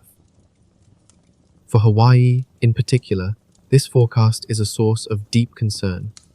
The state is normally shielded by a barrier of relatively cool waters that tend to weaken approaching storms. During Super El Niño years, however, those protective waters are much warmer than normal. This means that storms that would have otherwise dissipated before reaching the islands can now survive their journey, and in some cases, even strengthen as they make their final approach. The risk of a major hurricane impact is therefore significantly elevated. Mexico, positioned closer to the primary storm formation zone, faces a similar and equally serious set of concerns. In recent memory, the destructive force of powerful hurricanes has scarred coastal cities like Cabo San Lucas, Mazatlan, and Acapulco. Now, along the Pacific coast of Mexico, communities are preparing for a season that threatens to be exceptionally harsh. Although the storms themselves have not yet materialized, the oceanic and atmospheric ingredients that will fuel their creation are already in place. The forecast points to between 18 and 21 named storms developing in this single basin over the coming season. It is a figure that warrants careful consideration. Historically, the Eastern Pacific averages around 15 named storms.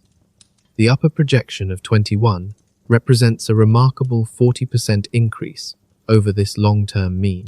In the precise language of meteorology, such a significant leap is nothing short of extraordinary. The journey from a minor disturbance to a recognized threat begins when it is given a name. For a weather system to earn this distinction, its sustained winds must reach a minimum of 39 miles per hour, marking the critical transition from a tropical depression into a tropical storm. Once named, it officially enters the record, becoming a system to be tracked, warned against, and counted in the seasonal total. If the forecast holds true, this season is poised to cycle through nearly the entire list of names designated for the Eastern Pacific.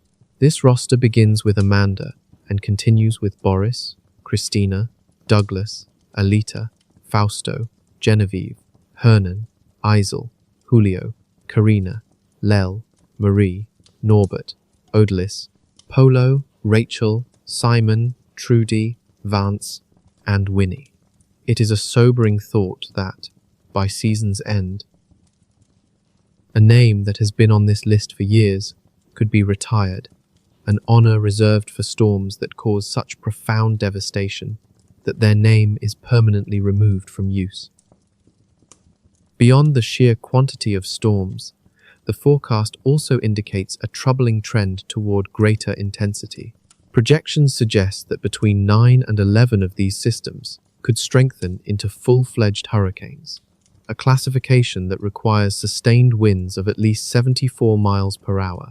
When set against the historical average of approximately 8 hurricanes in the Eastern Pacific, a potential of 11 is a notable increase. This higher ratio implies that the prevailing conditions are not only favorable for storm formation, but are also exceptionally conducive to their rapid intensification. The most alarming part of this outlook, however, concerns the prediction for major hurricanes. These are the powerful systems ranked as Category 3 or higher, defined by sustained winds of at least 111 miles per hour and capable of inflicting catastrophic damage. The forecast anticipates 4 to 5 such events, a number that once again pushes beyond the basin's historical average of 4. It is as if a sports team were projected not only to play more games, but also to achieve more exceptional outcomes in each one. The Eastern Pacific appears set for just such a year, with more storms forming, more of them becoming intense, and more record breakers among them. At the heart of this forecast lies a powerful convergence of factors. The primary engine is the unusually warm ocean water, which acts as high-octane fuel for developing storms. This is amplified by reduced wind shear in the atmosphere, meaning there are fewer disruptive high-altitude winds to tear a storm's structure apart, allowing it to organize more efficiently. To complete this picture, a developing El Niño is tilting the entire atmospheric pattern in a way that favors tropical cyclone development. While any one of these elements could produce a more active season on its own, their simultaneous occurrence is what pushes this forecast into truly rare and concerning territory. The potential economic consequences of such a season are substantial. Mexico's coastal economy relies heavily on its tourism, fishing, and agricultural sectors. A particularly damaging hurricane season can result in billions of dollars in infrastructure damage, lost revenue, and prolonged recovery efforts. For Hawaii, which is hit by major hurricanes less often, much of its infrastructure is not designed to withstand such a storm.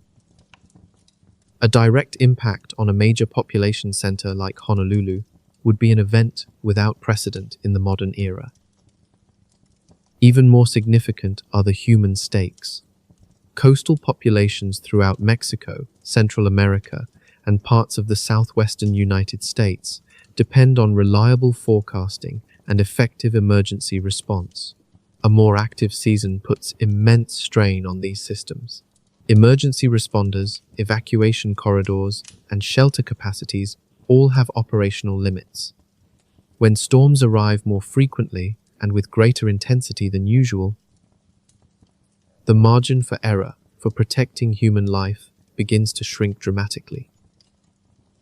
Woven into the fabric of this seasonal outlook is the undeniable influence of a changing global climate. The warmer baseline temperatures of the world's oceans are not a temporary weather phenomenon. They are a feature of our climate.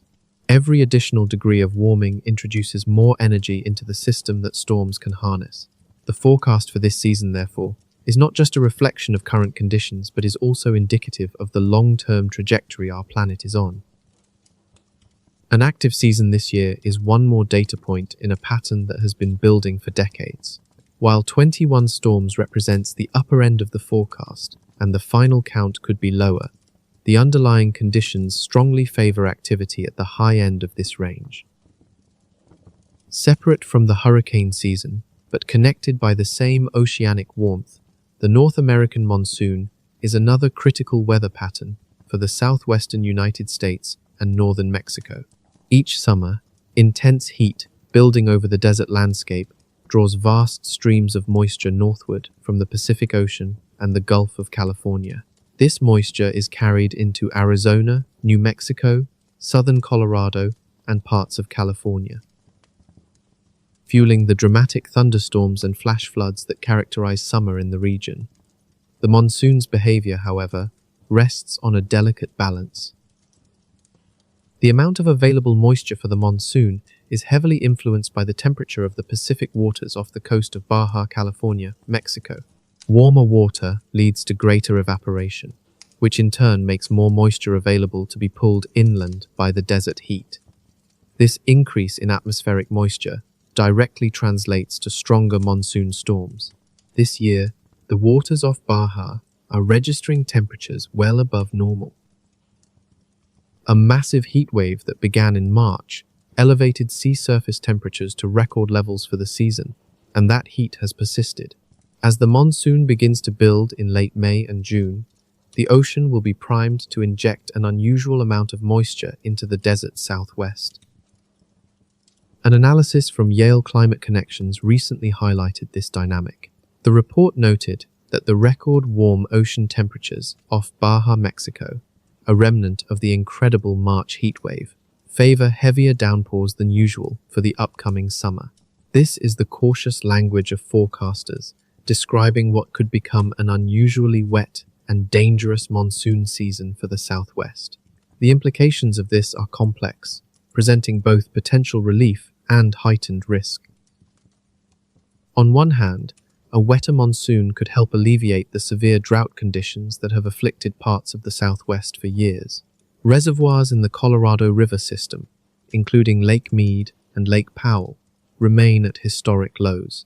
Substantial rainfall, especially if it falls in the watersheds that feed these major rivers, could provide some desperately needed relief. Farmers and ranchers across the region would certainly welcome the moisture. On the other hand, heavier monsoon rains bring with them a significant danger.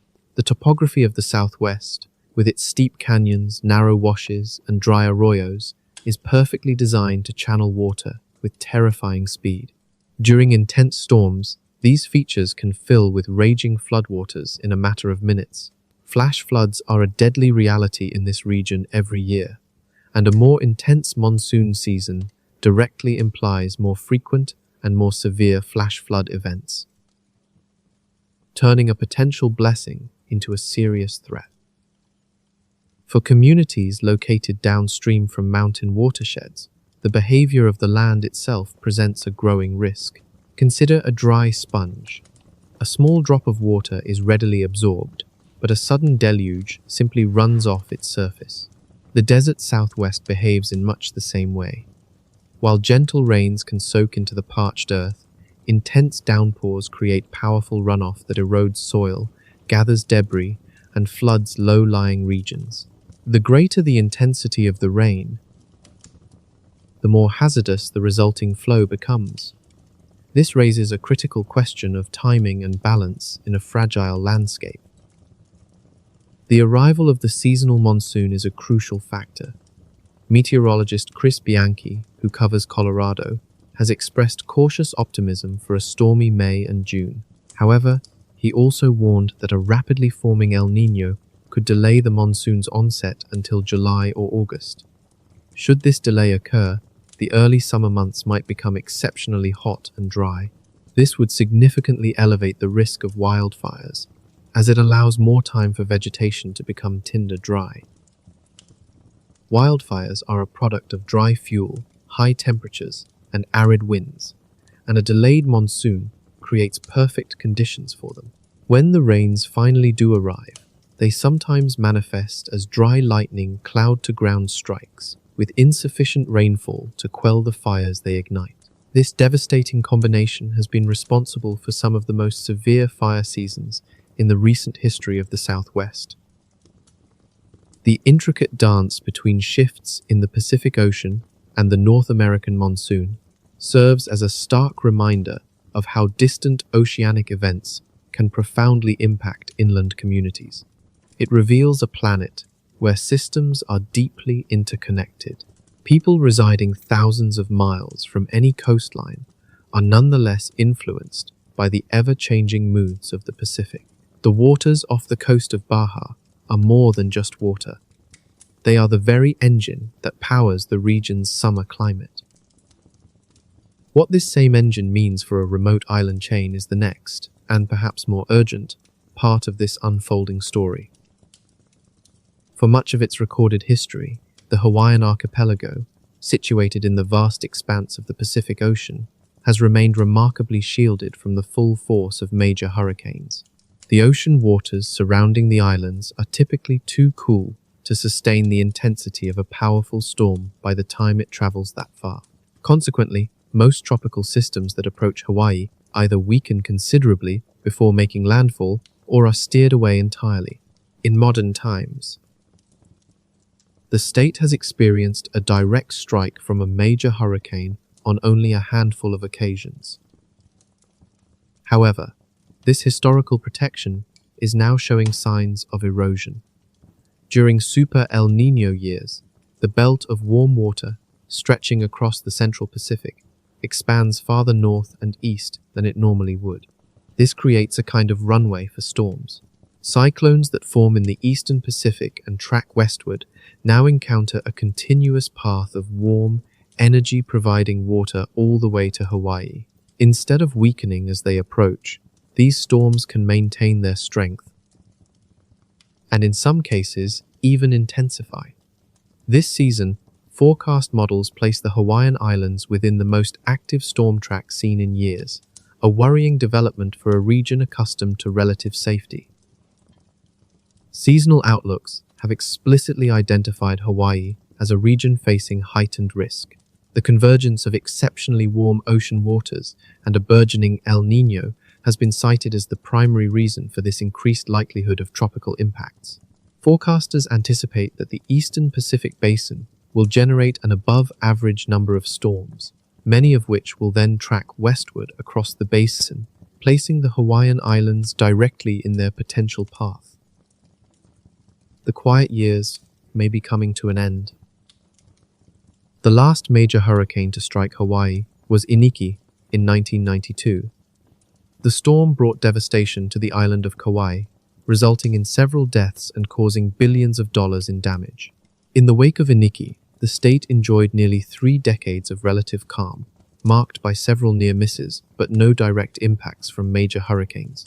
Much of the infrastructure built during this period was designed with a normal level of hurricane risk in mind, not the elevated threat posed by a super El Niño season. Imagine a small target in a vast field. If you throw enough darts, one will eventually hit. Historically, the number of darts thrown at Hawaii has been low. The forecast for this year, however, suggests a much higher count. While a direct hit is never certain, the probability is meaningfully greater than the recent baseline. Beyond the threat of a direct landfall, Hawaii confronts a host of other dangers during active hurricane seasons. Even from systems that pass to the south, storm surge can lead to significant coastal flooding. High surf can batter and damage beachfront properties and infrastructure. On the island's steep terrain, heavy rainfall frequently triggers flash floods and landslides. A particularly acute vulnerability exists in areas where wildfires have stripped the land of vegetation. The burn scars left by the 2023 Lahaina fire on Maui, for instance, remain unstable. Heavy rain falling on these scars could unleash devastating flows of mud and debris, compounding one tragedy with another. In Honolulu, the Central Pacific Hurricane Center is preparing for what could be its busiest season in years, with routine tropical weather outlooks scheduled to begin on June 1st. The team is bracing for the challenge by positioning resources and ramping up coordination with state and federal emergency management agencies. The state's Emergency Operations Center is also preparing for heightened activity throughout the summer and into the fall, a sign of how seriously officials are taking the forecast.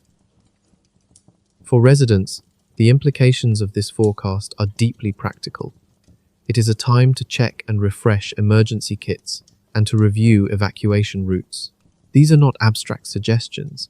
They are the very same measures that saved lives during Hurricane Iniki and could prove just as critical this year. Preparedness on an individual level forms the bedrock of community resilience. Tourism is the lifeblood of the Hawaiian economy, and a severe hurricane season could have devastating consequences that extend far beyond physical damage. Such an event would not only damage infrastructure, but also deter visitors for a long time to come. The economic ripple effects of a major Hawaiian hurricane could stretch on for years, impacting hotel construction, road repairs, agricultural recovery, and the restoration of delicate reef ecosystems, all of which require time and money. The islands might not be able to spare. While a hurricane will not arrive in Hawaii within the next 72 hours, that window of risk is still months away. The conditions that will define the upcoming season are solidifying right now. The ocean is warming, the atmosphere is shifting, and the potential for storms is growing. This leads us to another, more silent crisis, unfolding just below the surface. Coral reefs are among the most sensitive and fragile ecosystems on our planet. They flourish only within a very narrow range of temperatures. When the water becomes just a few degrees too warm for too long, the microscopic algae known as zooxanthellae, which live within the coral's tissue, become stressed. In response, the corals expel these algal partners, which provide them with both color and food. Without them, the corals turn a ghostly white, a phenomenon known as bleaching. If the warm water conditions persist, the corals are unable to recover and will eventually starve and die. Across the Western Pacific, this very crisis has been spreading at an alarming rate for over a year, leaving marine biologists deeply concerned. Australia's Great Barrier Reef has already endured its sixth mass bleaching event in recent memory. Meanwhile, reefs surrounding Indonesia, the Philippines, and the islands of Micronesia are all exhibiting signs of severe heat stress. Underwater surveys are documenting damage on a scale that would have seemed unthinkable just a decade ago. The cause is tragically straightforward. Ocean temperatures have remained too high for too long. The annular warming pattern across the Pacific has been relentlessly pumping heat into the upper layers of the ocean, and the waters that cradle these delicate coral reefs are no exception. It is a slow-motion catastrophe, visible to anyone willing to look beneath the waves. Even a minor increase in temperature, when sustained for weeks, is enough to initiate bleaching in a great many coral species. It helps to think of a person trapped inside a sauna. While a few minutes might only be uncomfortable, a few hours becomes dangerous, and a few days would be fatal. In a very real sense, corals across the world are now living in that sauna. They are stationary organisms, unable to migrate toward cooler waters. They can only remain where they are, enduring the rising heat until their biological limits are surpassed. The consequences of this extend far beyond the corals themselves, raising questions about the stability of the entire marine world. Reef ecosystems are foundational, supporting roughly a quarter of all ocean species at some stage of their lives. Many fish that humans rely on for food spend their formative juvenile years within the protective nurseries of these reefs.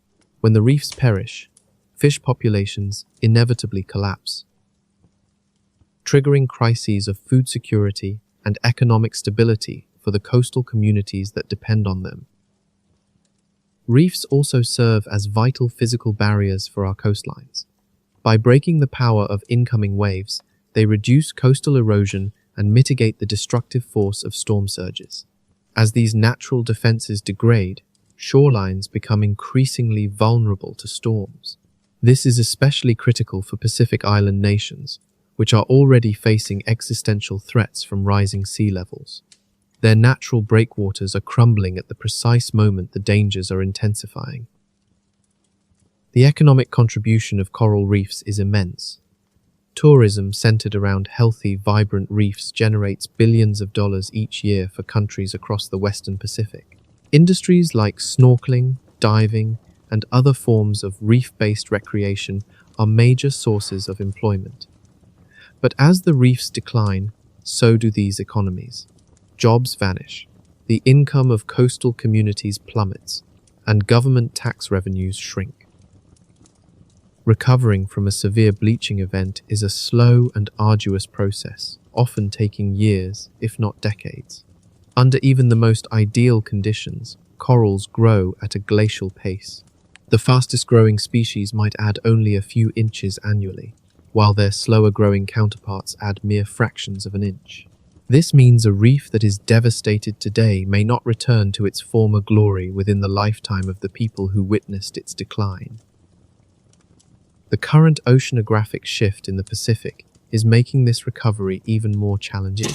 Reefs that managed to survive previous warming events may not withstand the next one. The damage is cumulative, with each bleaching incident leaving the reef weaker and more susceptible to future stress. In response, researchers are racing to develop interventions that might buy these ecosystems more time. Strains of heat-resistant coral are being cultivated in laboratories and carefully transplanted onto damaged reefs. Experimental cooling technologies are being tested, along with innovative shading methods designed to reduce the amount of direct sunlight on stressed corals. However, none of these solutions can currently be deployed at the vast scale required to save reefs across the entire Pacific Ocean. They are tools for mitigation, not a cure for the underlying problem.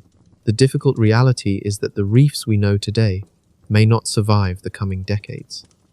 The combined pressures of long-term ocean warming, more frequent and severe El Niño events, and direct human impacts like pollution and overfishing are simply overwhelming the natural, adaptive, and recovery capacities of these ecosystems.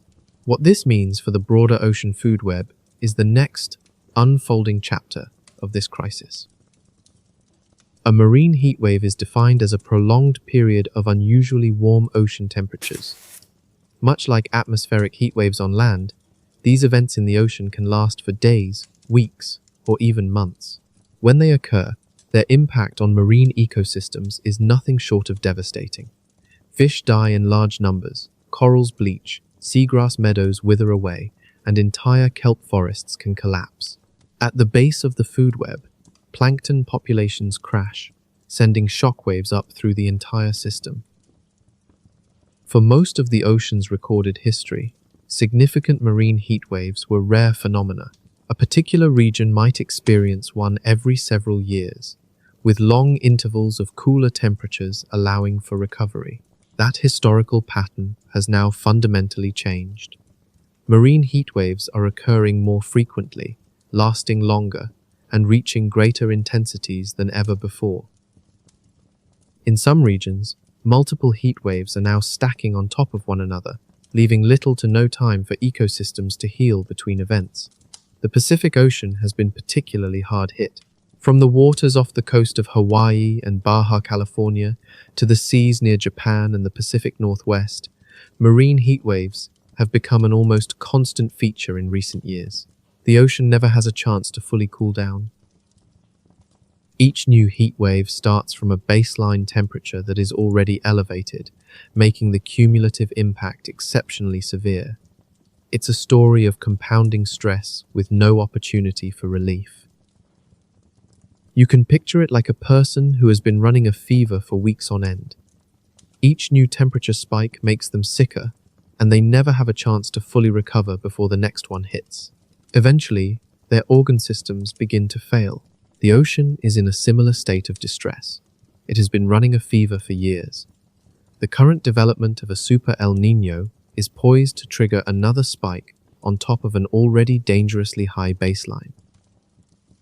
The biological consequences of this cascade through entire ecosystems. Salmon populations along the west coast of the United States, for instance, have crashed in recent years, largely due to the impacts of marine heat waves on their food web. During a major marine heat wave from 2014 to 2016, famously known as the Blob, Pacific cod stocks in the Gulf of Alaska collapsed. To this day, they have not fully recovered. Fisheries that had supported coastal communities for generations have been forced to close or have been drastically curtailed. Seabirds have also suffered immensely.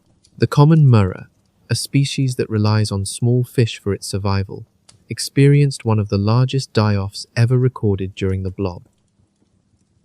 An estimated 4 million birds perished in what is considered the largest single seabird mortality event in modern history. Subsequent heat waves have continued to place immense stress on these seabird populations, and it is uncertain if some species will be able to recover on human timescales. The effects are just as visible in marine mammals. During recent heat waves, unusually high numbers of sea lion pups have washed ashore, starving because their mothers could not find enough food in the warm waters. Whales have been observed shifting their migration patterns, sometimes appearing far outside their normal ranges as they desperately chase food sources displaced by the warming ocean. On remote islands, entire seal populations have crashed during particularly severe events. The implications for human food security are direct and alarming. Fisheries provide essential protein for billions of people around the globe. As marine heat waves disrupt fish populations, Fishing communities lose their income, and consumers are faced with higher prices and a reduced supply. Nations that are heavily dependent on seafood, including Japan, Indonesia, and many Pacific Island nations, are especially vulnerable to this disruption. The economic costs of marine heat waves are staggering, though difficult to fully calculate. Direct losses to fisheries alone are estimated to be in the billions of dollars annually during major events. But the ocean ecosystems that have taken millions of years to evolve are now being tested by changes occurring over mere decades. On top of the stresses already affecting the Pacific, the current developing Super El Niño is introducing yet another intense heat wave. It is a delicate balance, one that has sustained life for millennia, and scientists are now bracing for impacts that could potentially overshadow all previous events. Central to this concern is the Humboldt Current, one of the most productive marine ecosystems on Earth. This current flows along the western coast of South America, from southern Chile to northern Peru. Here, cold, nutrient-rich water from the deep ocean rises to the surface, a process that fertilizes the sunlit zone and supports immense populations of plankton, fish, and seabirds. This incredible productivity sustains the Peruvian anchoveta fishery, which has long been one of the largest on the planet. During El Niño years, however, this entire system falters. The Humboldt Current weakens, and warm water from the Central Pacific surges eastward, effectively placing a lid on the ocean and suppressing the vital upwelling of cold water. Without this infusion of nutrients, the very foundation of the ecosystem simply disappears. Plankton populations crash, and the fish that rely on them either starve or are forced to migrate elsewhere. This devastation then moves up the food chain. As seabirds and marine mammals find their food sources gone, compelling them to relocate or starve. The most alarming part is the speed of this collapse. The entire ecosystem can transform in a matter of weeks, with Super El Niño events triggering the most severe disruptions.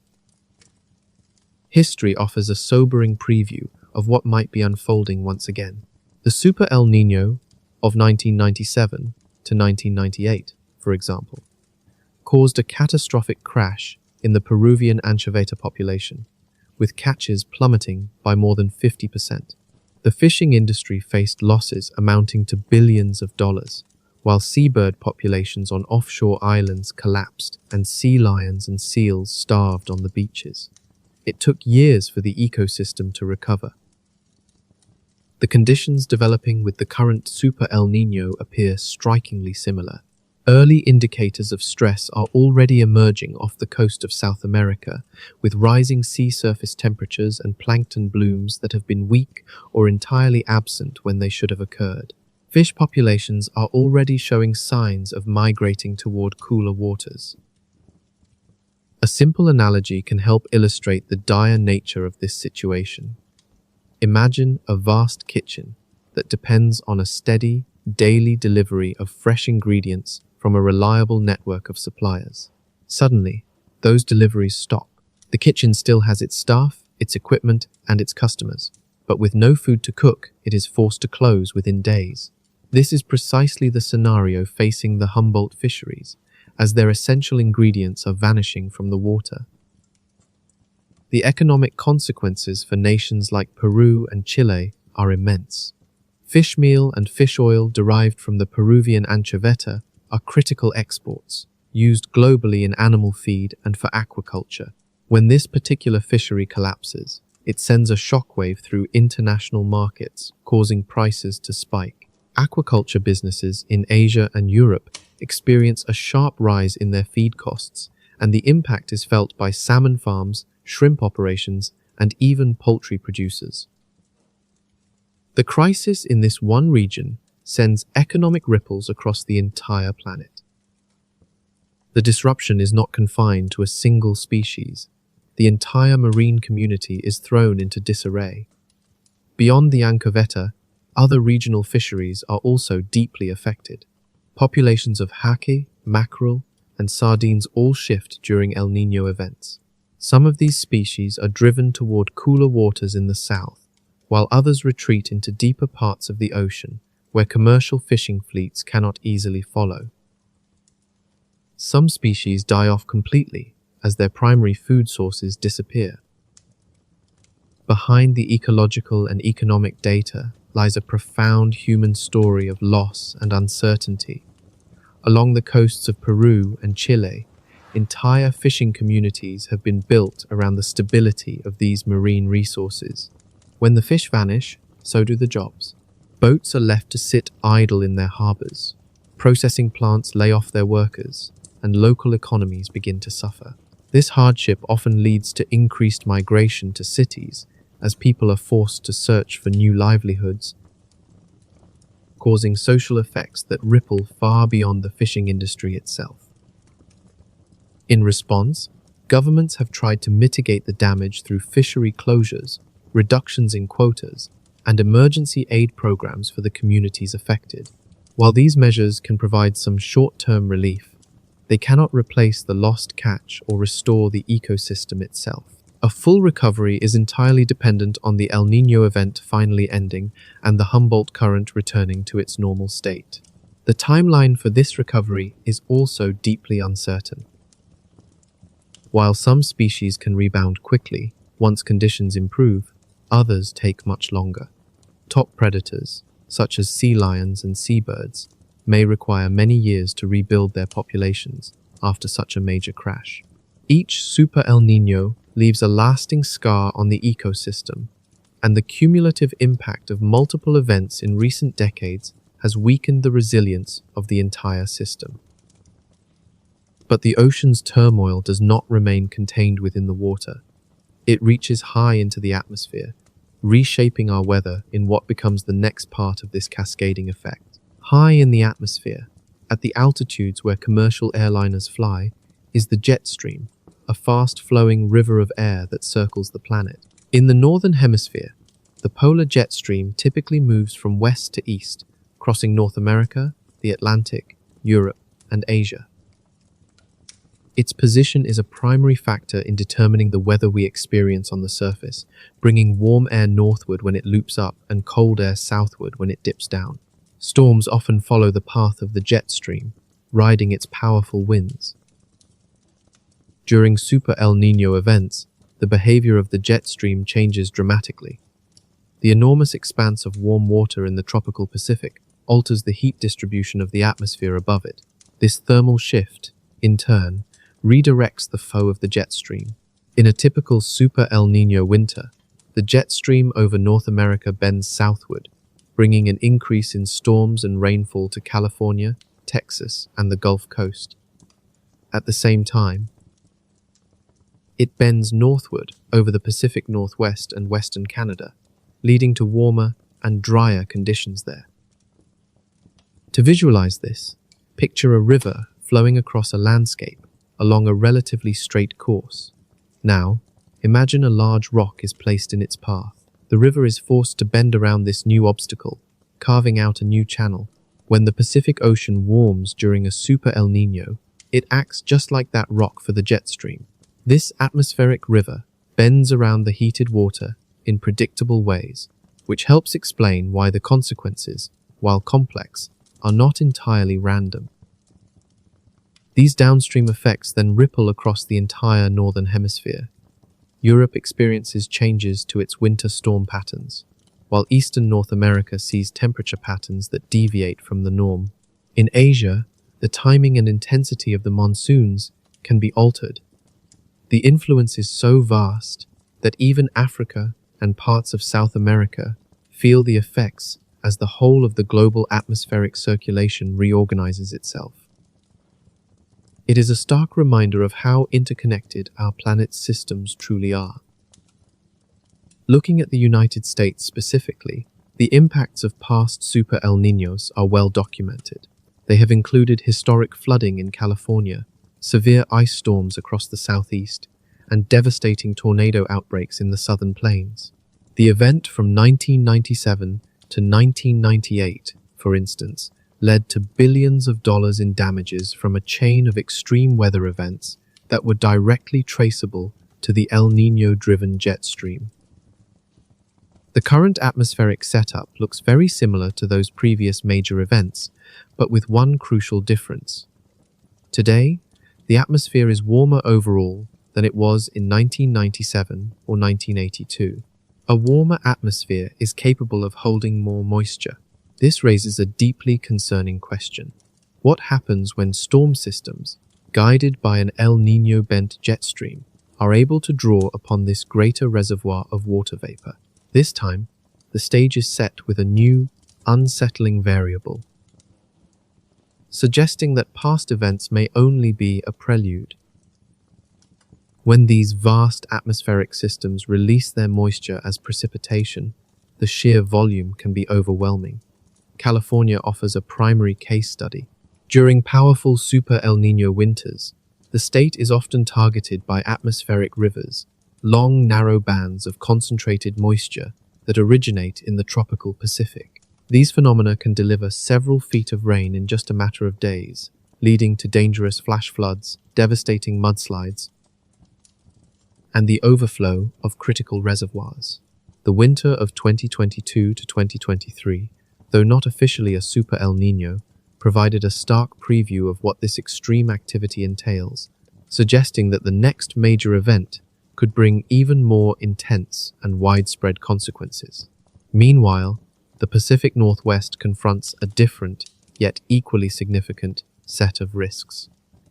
In Super El Niño years, this region typically experiences warmer and drier conditions.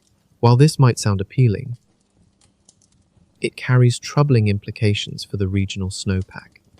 The deep mountain snows are a vital resource, feeding rivers, sustaining salmon populations, and supplying drinking water to millions. A dry Super El Niño winter threatens to leave this snowpack at dangerously low levels, creating a cascade of problems that would unfold throughout the following summer. Further east, the southern United States generally braces for an increase in storms and tornado activity during Super El Niño winters and springs. A unique combination of factors creates a volatile environment perfect for severe weather. Warm, moist air from the Gulf of Mexico meets cold Canadian air, drawn south by a distorted jet stream, all while powerful upper-level winds add energy to the system. In past Super El Niño years, this alignment has produced major tornado outbreaks, causing significant damage and loss of life across the southern plains and the southeast. Meteorologists are already observing the early signs of these patterns taking shape, as the jet stream begins to show the characteristic bend that will likely become more defined as the El Niño strengthens. The implications are far-reaching, with experts anticipating increases in travel disruptions, agricultural challenges, and demands on emergency response services. How these large-scale patterns translate to one specific region reveals a story of a system pushed to its limits. For years, California has been caught in a dramatic cycle, oscillating between extended periods of drought and sudden, overwhelming deluges. This pattern of long dry spells, punctuated by intensely wet periods, has become the state's new climate reality. The Super El Niño, currently taking shape, is poised to amplify the wet end of this spectrum to potentially record-breaking extremes.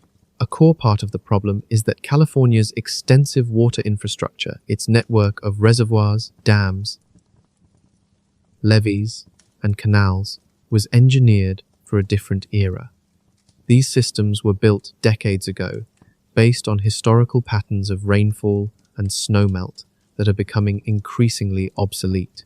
When extreme atmospheric river events unload more water than this aging system was designed to manage, the inevitable result is flooding. The winter of 2022 to 2023 already demonstrated this vulnerability, causing floods throughout the Central Valley, in mountain communities, and across coastal areas. A stronger Super El Niño winter could easily surpass even those recent impacts.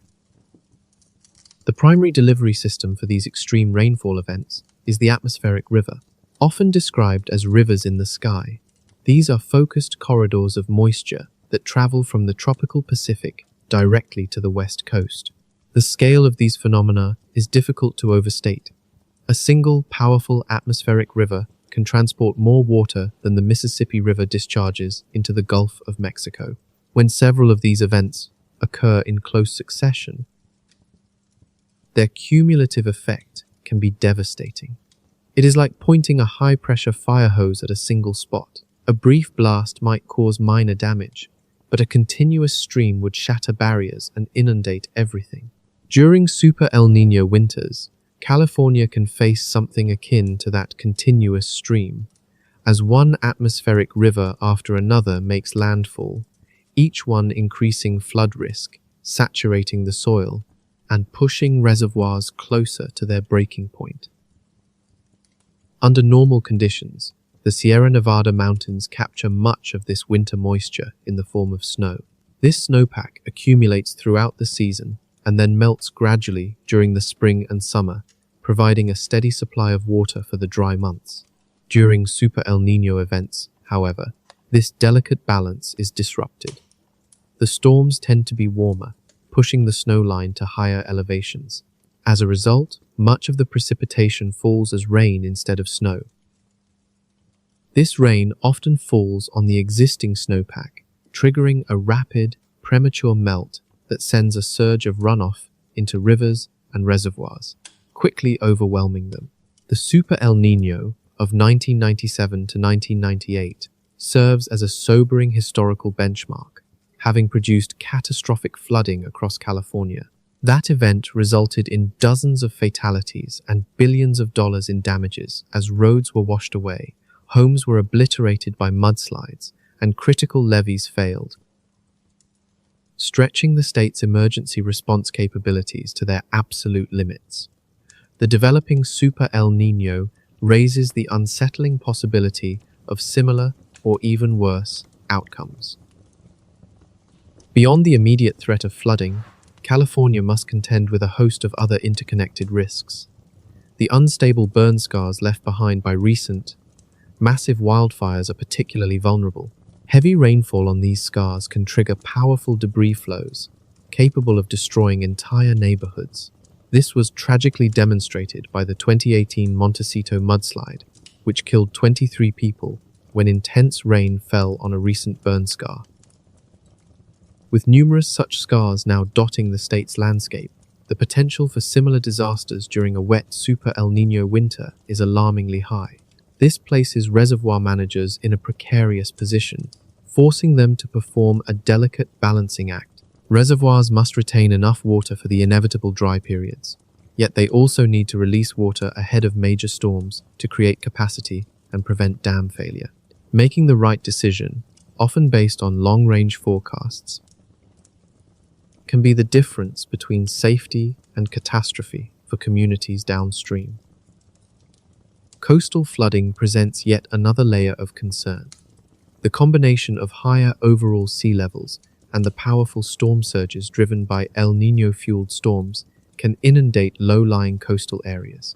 Communities around San Francisco Bay, along with parts of Los Angeles and San Diego, all face an elevated risk. This danger is compounded by king tides, the highest tides of the year, which can already cause flooding on their own. When a storm surge arrives on top of a king tide, the effects are multiplied. For California's vital agricultural sector, the impacts are paradoxical. While the rain can end drought conditions and replenish aquifers, both clear benefits, too much rain at the wrong time can be destructive, damaging crops, delaying planting seasons, and eroding precious farmland. The state's agricultural economy, which supplies a significant portion of the nation's fruits, vegetables, and nuts, therefore faces a period of profound uncertainty. Shifting our focus across the Pacific, we see how these patterns affect a region that has already felt an early impact. The Philippines is no stranger to typhoons. Located directly in the path of storms that form in the Western Pacific, the nation's more than 7,000 islands are exposed to tropical cyclone activity from multiple directions. On average, the Philippines endures around 20 tropical cyclones each year, more than any other country on Earth. These powerful storms are a defining feature of Filipino life, influencing everything from agricultural cycles and architectural design to national disaster preparedness. This year, however, the typhoon season appeared to begin with unusual haste. Typhoon Ada, known internationally as Noan, made its presence felt in mid-January, marking the earliest start to a typhoon season in 7 years. It was followed by Tropical Storm Penha, which made landfall on February 5th in Surigao del Sur and tracked across the Visayas. Then, in March, Tropical Storm Nuri formed, adding to an already active start to the year. The year began with an unusually active storm season in the Philippines. Super Typhoon Sinlaku took shape in April, followed by Tropical Storm Hagupit in early May. In just 5 months, 5 storms have already developed, several of which made direct contact with local communities. The Philippine Weather Agency, PAGASA, has been closely monitoring this aggressive start. Their seasonal outlook, issued back in December 2025, had projected between 0 and 3 tropical cyclones for the period of January to March and 2 to 5 from April to June within the Philippine Area of Responsibility, or PAR. The actual storm count is already tracking at the highest end of those predictions, raising questions about what the rest of the year may hold. The impact of these early storms is tangible. Landfalls have disrupted communities across Mindanao and the Visayas, with heavy rains triggering floods and landslides in vulnerable areas. The agricultural sector has also sustained notable losses. While none of these initial systems achieved the catastrophic intensity of Sinlaku before its path shifted away from the Philippines, their cumulative effect has been deeply significant. It is a relentless cycle where one disaster strikes before recovery from the last is complete. This pattern leaves no time for rebuilding, stretches resources thin, and exhausts emergency responders and government agencies. This dynamic, observed in previous active typhoon seasons, suggests another grueling year is unfolding. Warm Pacific waters are the engine driving this activity. PAGASA noted that a weak and brief La Niña event that started in late 2025 would persist for only a month or two. After this, neutral conditions are expected to transition toward an El Niño developing by mid-year. This climatic shift is a primary concern. By the time the typhoon season reaches its peak between August and October, fully established El Niño conditions could provide the extra thermal energy needed for storms to form more readily and intensify more rapidly. Beyond the immediate threat of storms, the Philippines grapples with long-term environmental issues that amplify the danger. Persistent sea level rise means that typhoon storm surges now penetrate further inland, causing more severe coastal flooding. In parallel, the degradation of coral reefs has diminished the natural protection they offer against powerful waves. Farther inland, widespread deforestation has increased the risk of catastrophic landslides during heavy rainfall. Each typhoon now strikes a landscape that is fundamentally more vulnerable than it was in past decades. The economic impact of typhoons on the Philippines is substantial. Direct damages from a single major event can soar into the billions of dollars. The true cost, however, extends further, with indirect impacts crippling agriculture, fisheries, and tourism, while the long road to recovery strains national infrastructure. International aid provides some support, but the overwhelming burden of rebuilding falls upon the Philippine government and the affected communities themselves. This creates a difficult cycle of damage and recovery. Over the last few decades, the nation has made significant progress in disaster preparedness. Early warning systems, evacuation procedures, and storm-resistant construction have all helped to reduce typhoon-related deaths. Yet, a troubling question remains. Can these improvements keep pace with the escalating frequency and intensity of the storms? Communities that endure back-to-back severe events face cumulative challenges that no amount of preparation can entirely overcome. For the Philippines, the coming months will test a resilience built over generations. The early storms are a stark warning that the peak season is on its way, and the scientific forecasts provide little comfort. The nation is bracing for what is to come, where its capacity to endure and recover will be profoundly challenged once more. When climate scientists speak of sea level rise, they often focus on the long-term trends, a slow, upward push of water measured in inches per decade or feet per century, as ice sheets melt and oceans warm. While these long-term trends are serious, a less discussed aspect of sea level involves short-term pulses. These temporary surges, tied to wind patterns, currents, and phenomena like El Niño, add a volatile and immediate layer of risk.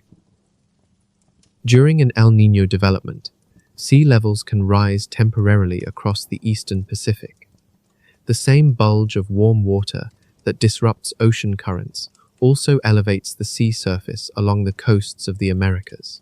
Though this rise may only be a matter of inches, its implications are significant. During high tides or storm surges, those extra inches can mean the difference between a flooded road and a submerged neighborhood. Coastal cities along the Pacific are especially vulnerable to these pulses. Places like San Francisco, Los Angeles, San Diego, Tijuana, and Valparaiso are all situated where a small, additional rise in sea level can cause major flooding. Infrastructure designed for historical sea level conditions can be overwhelmed during these El Niño-related surges, particularly when they coincide with high tides or storms. To visualize this dynamic, imagine a low wall around a swimming pool. If the water level rises slightly, the wall may still contain it most of the time, but during a storm, waves can now more easily splash over the top.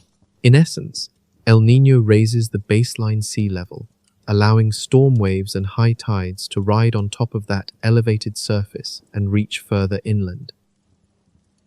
The 2015 to 2016 Super El Niño offered a clear example of this phenomenon. It produced noticeable sea level pulses along the U.S. West Coast, with tide gauges recording levels several inches above long-term averages. The consequences were tangible. Severe beach erosion was widespread, and coastal flooding occurred in low-lying neighborhoods during king tides, even on sunny days. The infrastructure damage from that single event ran into the hundreds of millions of dollars. The current developing Super El Niño is expected to produce similar or even larger pulses. Crucially, overall sea levels are already higher than they were in 2015 due to ongoing climate change. This means the absolute heights reached during this El Niño's peak will be greater than in past events. The combination of king tides and these powerful pulses could push water levels into territory never seen before. Coastal infrastructure faces unique challenges. Critical facilities like wastewater treatment plants, power substations, and transportation networks are often located at low elevations. When sea levels rise, these systems can be inundated. The resulting power outages, sewage spills, and transportation disruptions can trigger cascading failures with consequences felt far inland.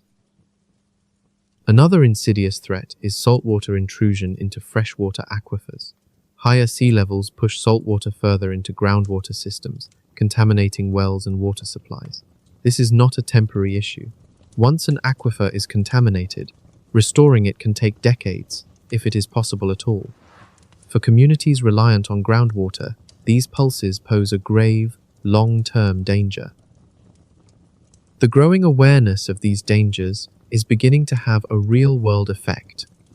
Along vulnerable coastlines, the risk of flooding is increasingly being factored into real estate values.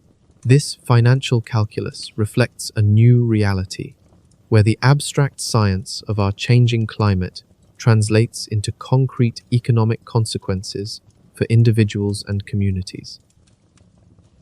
In coastal areas prone to flooding, the financial realities of our changing climate are becoming impossible to ignore. Insurance premiums are climbing steeply, and for some properties, coverage is becoming entirely unavailable. This forces a difficult question. How do we plan for a future where the ground beneath our feet is no longer a certainty? Investment decisions regarding coastal development are now being made with a heightened awareness of the risks posed by short-term sea level pulses. For the Pacific Island nations, these threats are not abstract but existential. Many of these small nations are situated just a few feet above the current sea level, making them exceptionally vulnerable. When El Niño pulses coincide with high tides and storm surges, entire communities can be inundated. Even these temporary flooding events can have lasting consequences, damaging vital food crops, contaminating freshwater lenses, and accelerating coastal erosion. As these events repeat, they make life increasingly untenable, fueling migration pressures and raising profound concerns about the very survival of these nations. To understand the forces at play, we must look far beneath the surface, into the deepest parts of the ocean. Here, an immense system of currents, often called the global ocean conveyor belt or thermohaline circulation, silently shapes our world's climate. The process begins in the polar region, where cold, salty water becomes dense and sinks in the North Atlantic and around Antarctica.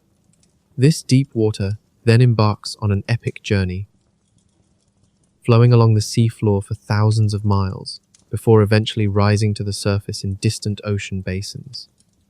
To complete this vast loop, warm surface currents flow back toward the poles. The entire cycle is a slow, planetary-scale process, taking roughly 1,000 years to complete. The Pacific Ocean holds a central role in this global system. Deep water that sank in the North Atlantic eventually upwells in the Pacific, marking the end of one leg of its long journey. From there, warm surface waters flow back toward the Indian Ocean and around the southern tip of Africa, ultimately returning to the Atlantic. In many ways, the Pacific can be seen as the engine room of this global circulation, where cold, deep water finally meets the warm tropical sun and starts its return trip. For a long time, climate scientists have been concerned about potential disruptions to this massive conveyor belt. The fear is that if the sinking of water in the North Atlantic slows, perhaps due to an influx of fresh meltwater from Greenland, the entire system could weaken. Some studies suggest this is already happening. The Atlantic component, known as the Atlantic Meridional Overturning Circulation, or AMOC, appears to have weakened significantly over the last century. A continued slowdown could trigger major climatic shifts, particularly for Europe and North America. The Pacific component of this circulation is less studied, but its importance is no less critical. As the surface of the Pacific warms, the temperature contrast that helps drive circulation may diminish. Likewise, as precipitation patterns shift, the salinity of surface waters can change. Because both temperature and salinity determine water density, the very property that dictates whether water sinks or rises, any alterations could send ripples through the entire global system, with consequences we are only beginning to grasp. To visualize this, imagine a giant kitchen with a single, massive stove. The stove heats a large pot of water in one corner. As the heated water rises and circulates, cold water flows from another corner to replace it. If you were to change the stove's temperature or add ice to the cold corner, the entire pattern of flow would shift. The Pacific Ocean is a crucial part of that global kitchen, and what happens there inevitably affects every other corner. Recent research has uncovered compelling evidence that the Pacific's overturning circulation is, in fact, changing. Scientists have observed that the rates of deep water formation may be shifting, and the boundaries that separate different water masses appear to be moving. While the full implications are not yet understood, the potential scale of this change is immense. It is possible that we are witnessing the very early stages of a fundamental reorganization of the deepest ocean currents on our planet. The Super El Niño now developing will add yet another layer of disturbance to this already complex system. The massive redistribution of heat across the Pacific, combined with changes in trade winds and shifts in upwelling patterns all contribute to altering the dynamics of the deep ocean. This raises a critical question. Will these changes be temporary, lasting only as long as the El Niño event itself? Or could they trigger longer-term, perhaps even permanent, shifts in deep ocean circulation? At present, the answer remains uncertain. The health of marine ecosystems is inextricably linked to this circulation in countless ways. Nutrients brought up from the depths by upwelling are the very foundation of entire food webs. Oxygen, carried down into the abyss by sinking water, is what allows deep-sea organisms to survive. The temperature gradients maintained by the circulation shape the habitats that determine where different species can live. If this circulation shifts, the ecosystems must shift with it. While some species may benefit from the new conditions, it is likely that many more will suffer. The overall productivity of the ocean could change in ways that directly impact human food security on a global scale. The ocean's circulation is also deeply connected to the planet's carbon cycle. Each year, the oceans absorb roughly a quarter of the carbon dioxide that humans emit. A great deal of that carbon ends up in deep water, where it can be locked away from the atmosphere for centuries. This process provides a vital service, buffering the planet against the full impact of our emissions. However, if the circulation slows, the rate of carbon absorption could also change. The implications for atmospheric carbon dioxide levels, and therefore for the pace of climate change, are significant. In response, researchers are deploying a new generation of monitoring technologies to track these deep ocean changes. Argo floats are now capable of reaching depths that were previously inaccessible. Autonomous underwater vehicles are mapping circulation patterns with unprecedented detail. Even from space, satellite altimetry is revealing surface signatures that hint at profound changes happening far below. The science is advancing rapidly, but the system itself remains too complex for us to fully predict its behavior. What this means for the coming decades is a story still being written.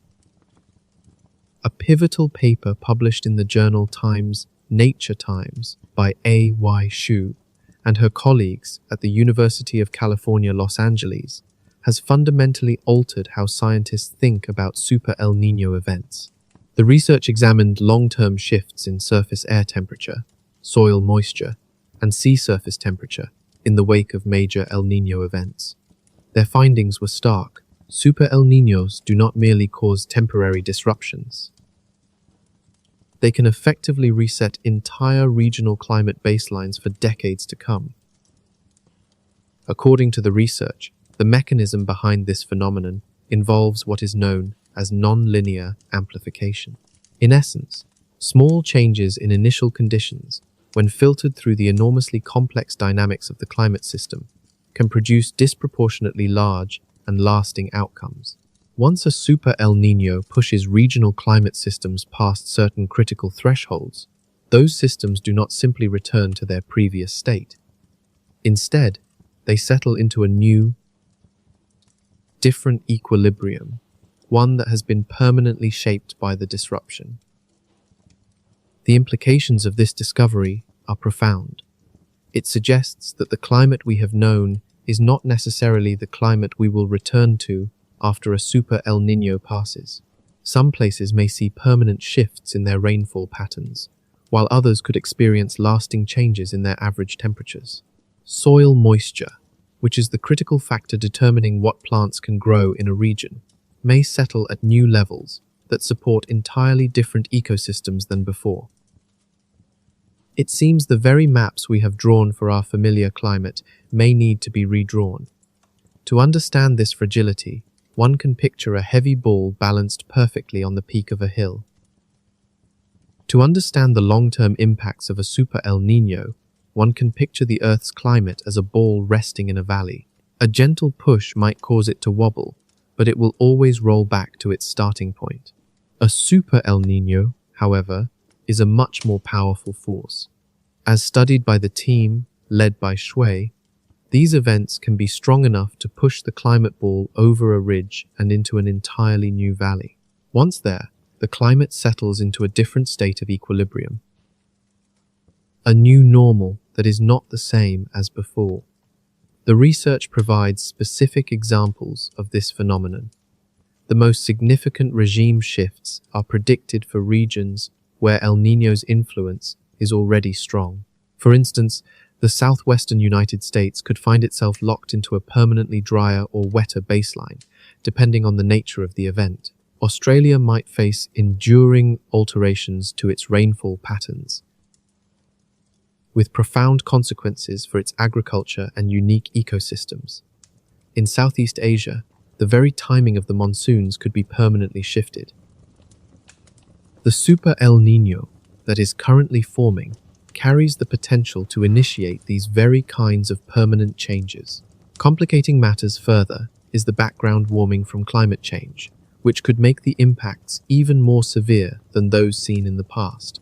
In our analogy, the climate ball is now sitting on a much higher hill, meaning it has farther to fall if it is pushed over the edge.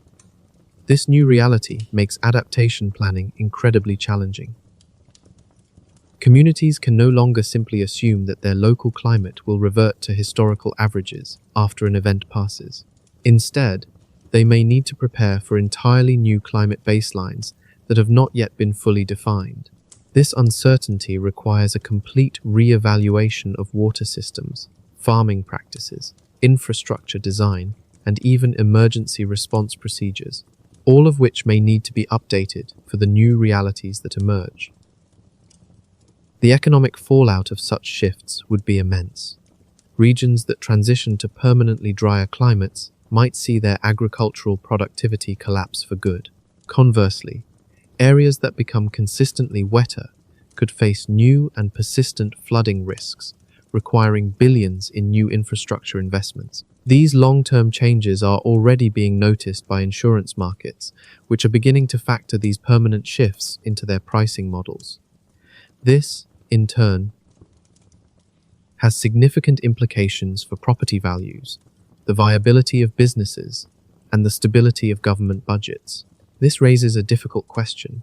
How do we build for a future that is so fundamentally uncertain? The ecological consequences are just as profound. Countless plant and animal species are finely tuned to specific climate conditions. If those conditions change permanently, many species will find themselves in environments they can no longer tolerate. While some may be able to migrate to more suitable habitats, many will not, leading to local extinctions. The biodiversity of entire regions that experience these climate regime shifts could be permanently altered, triggering cascading effects that ripple through entire ecosystems. The research also highlights a troubling convergence. The areas most vulnerable to these permanent shifts are often those with the strongest historical influence from El Niño. These are frequently places of high biodiversity, vital agricultural output, and large human populations. Nations like Brazil, Indonesia, Australia, Peru, and regions like the southwestern United States fall squarely into this category. The combined effect on global food security, natural ecosystems, and human well-being could be truly substantial. For this reason, climate scientists are observing the current Super El Niño not just for its immediate weather impacts, but for the lasting fingerprint it may leave upon our world.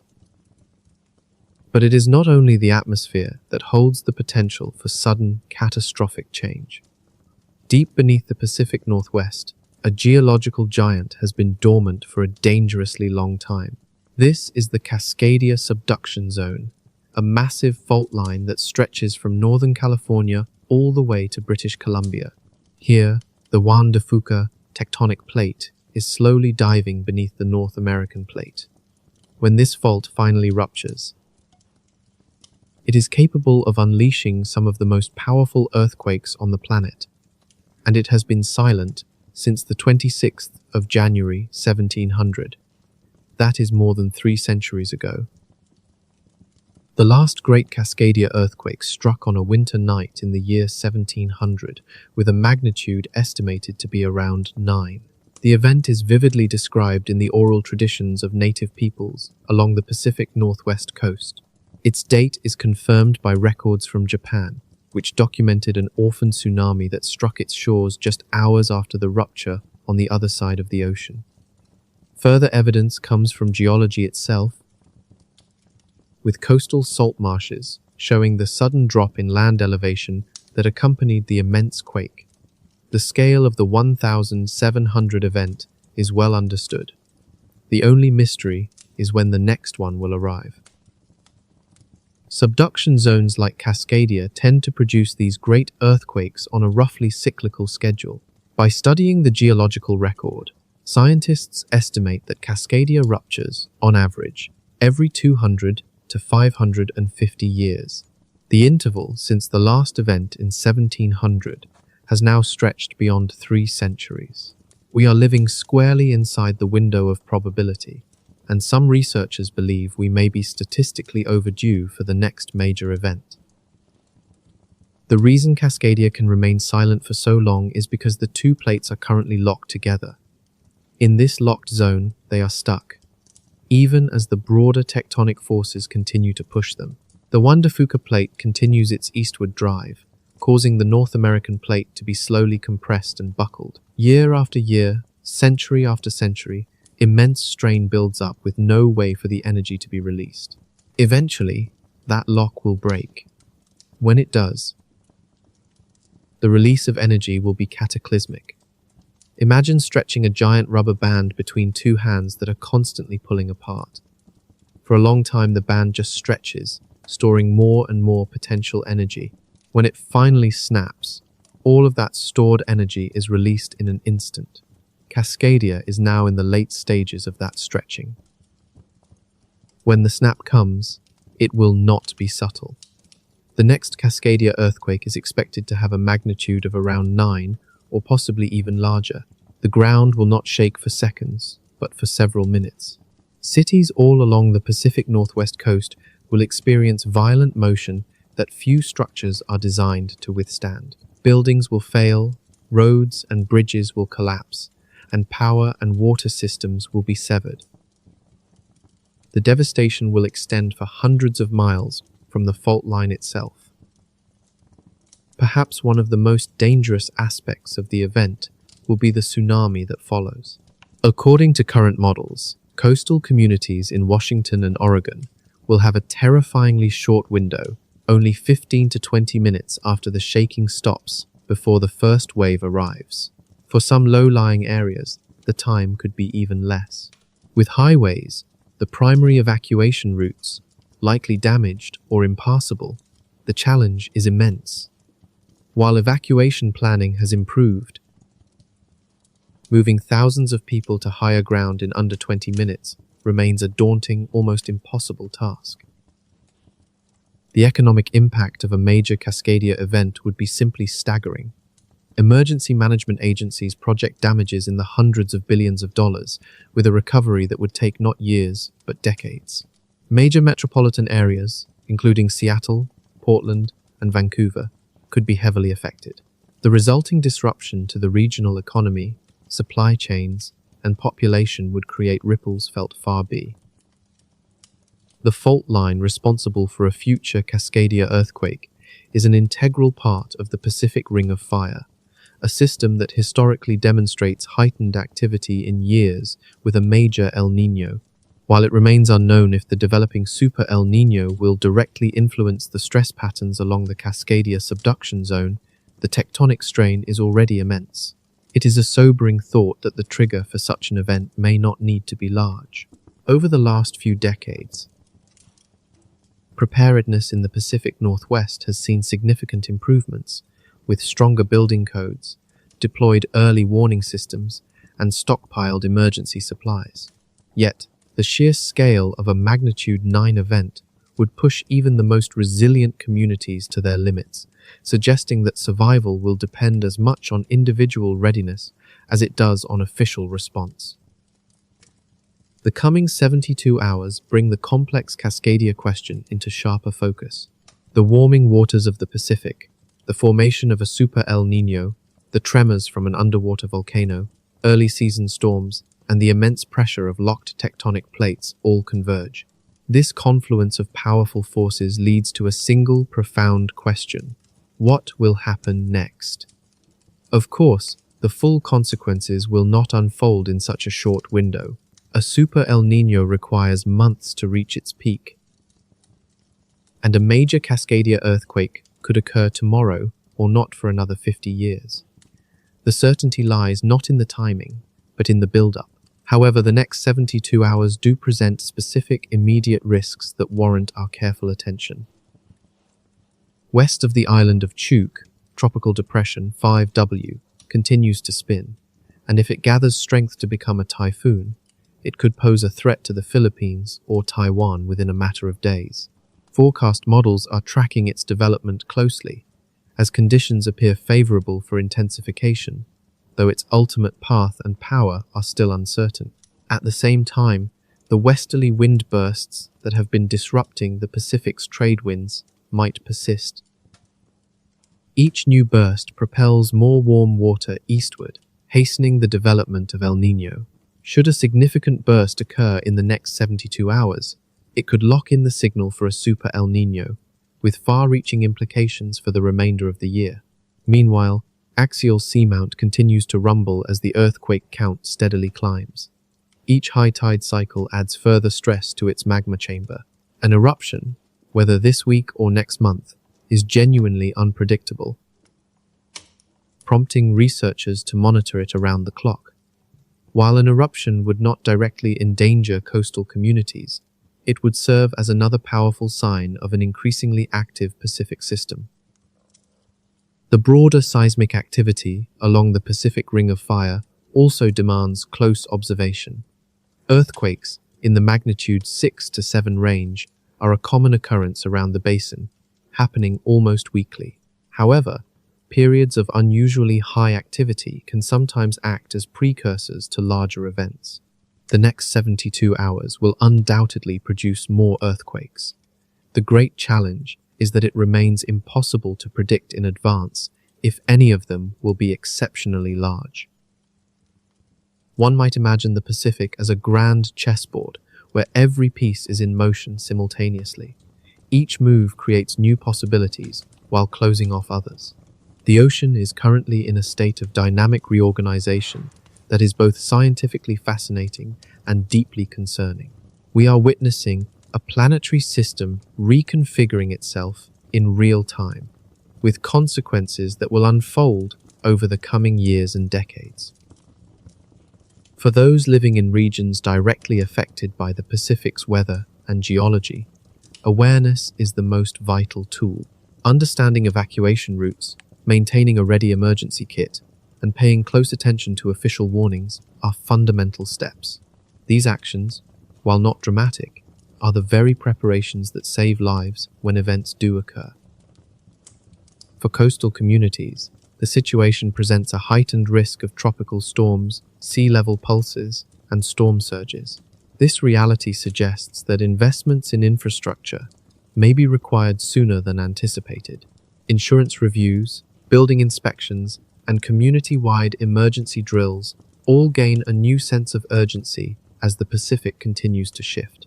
It is a timeless truth that the cost of preparation is always far less than the cost of recovery.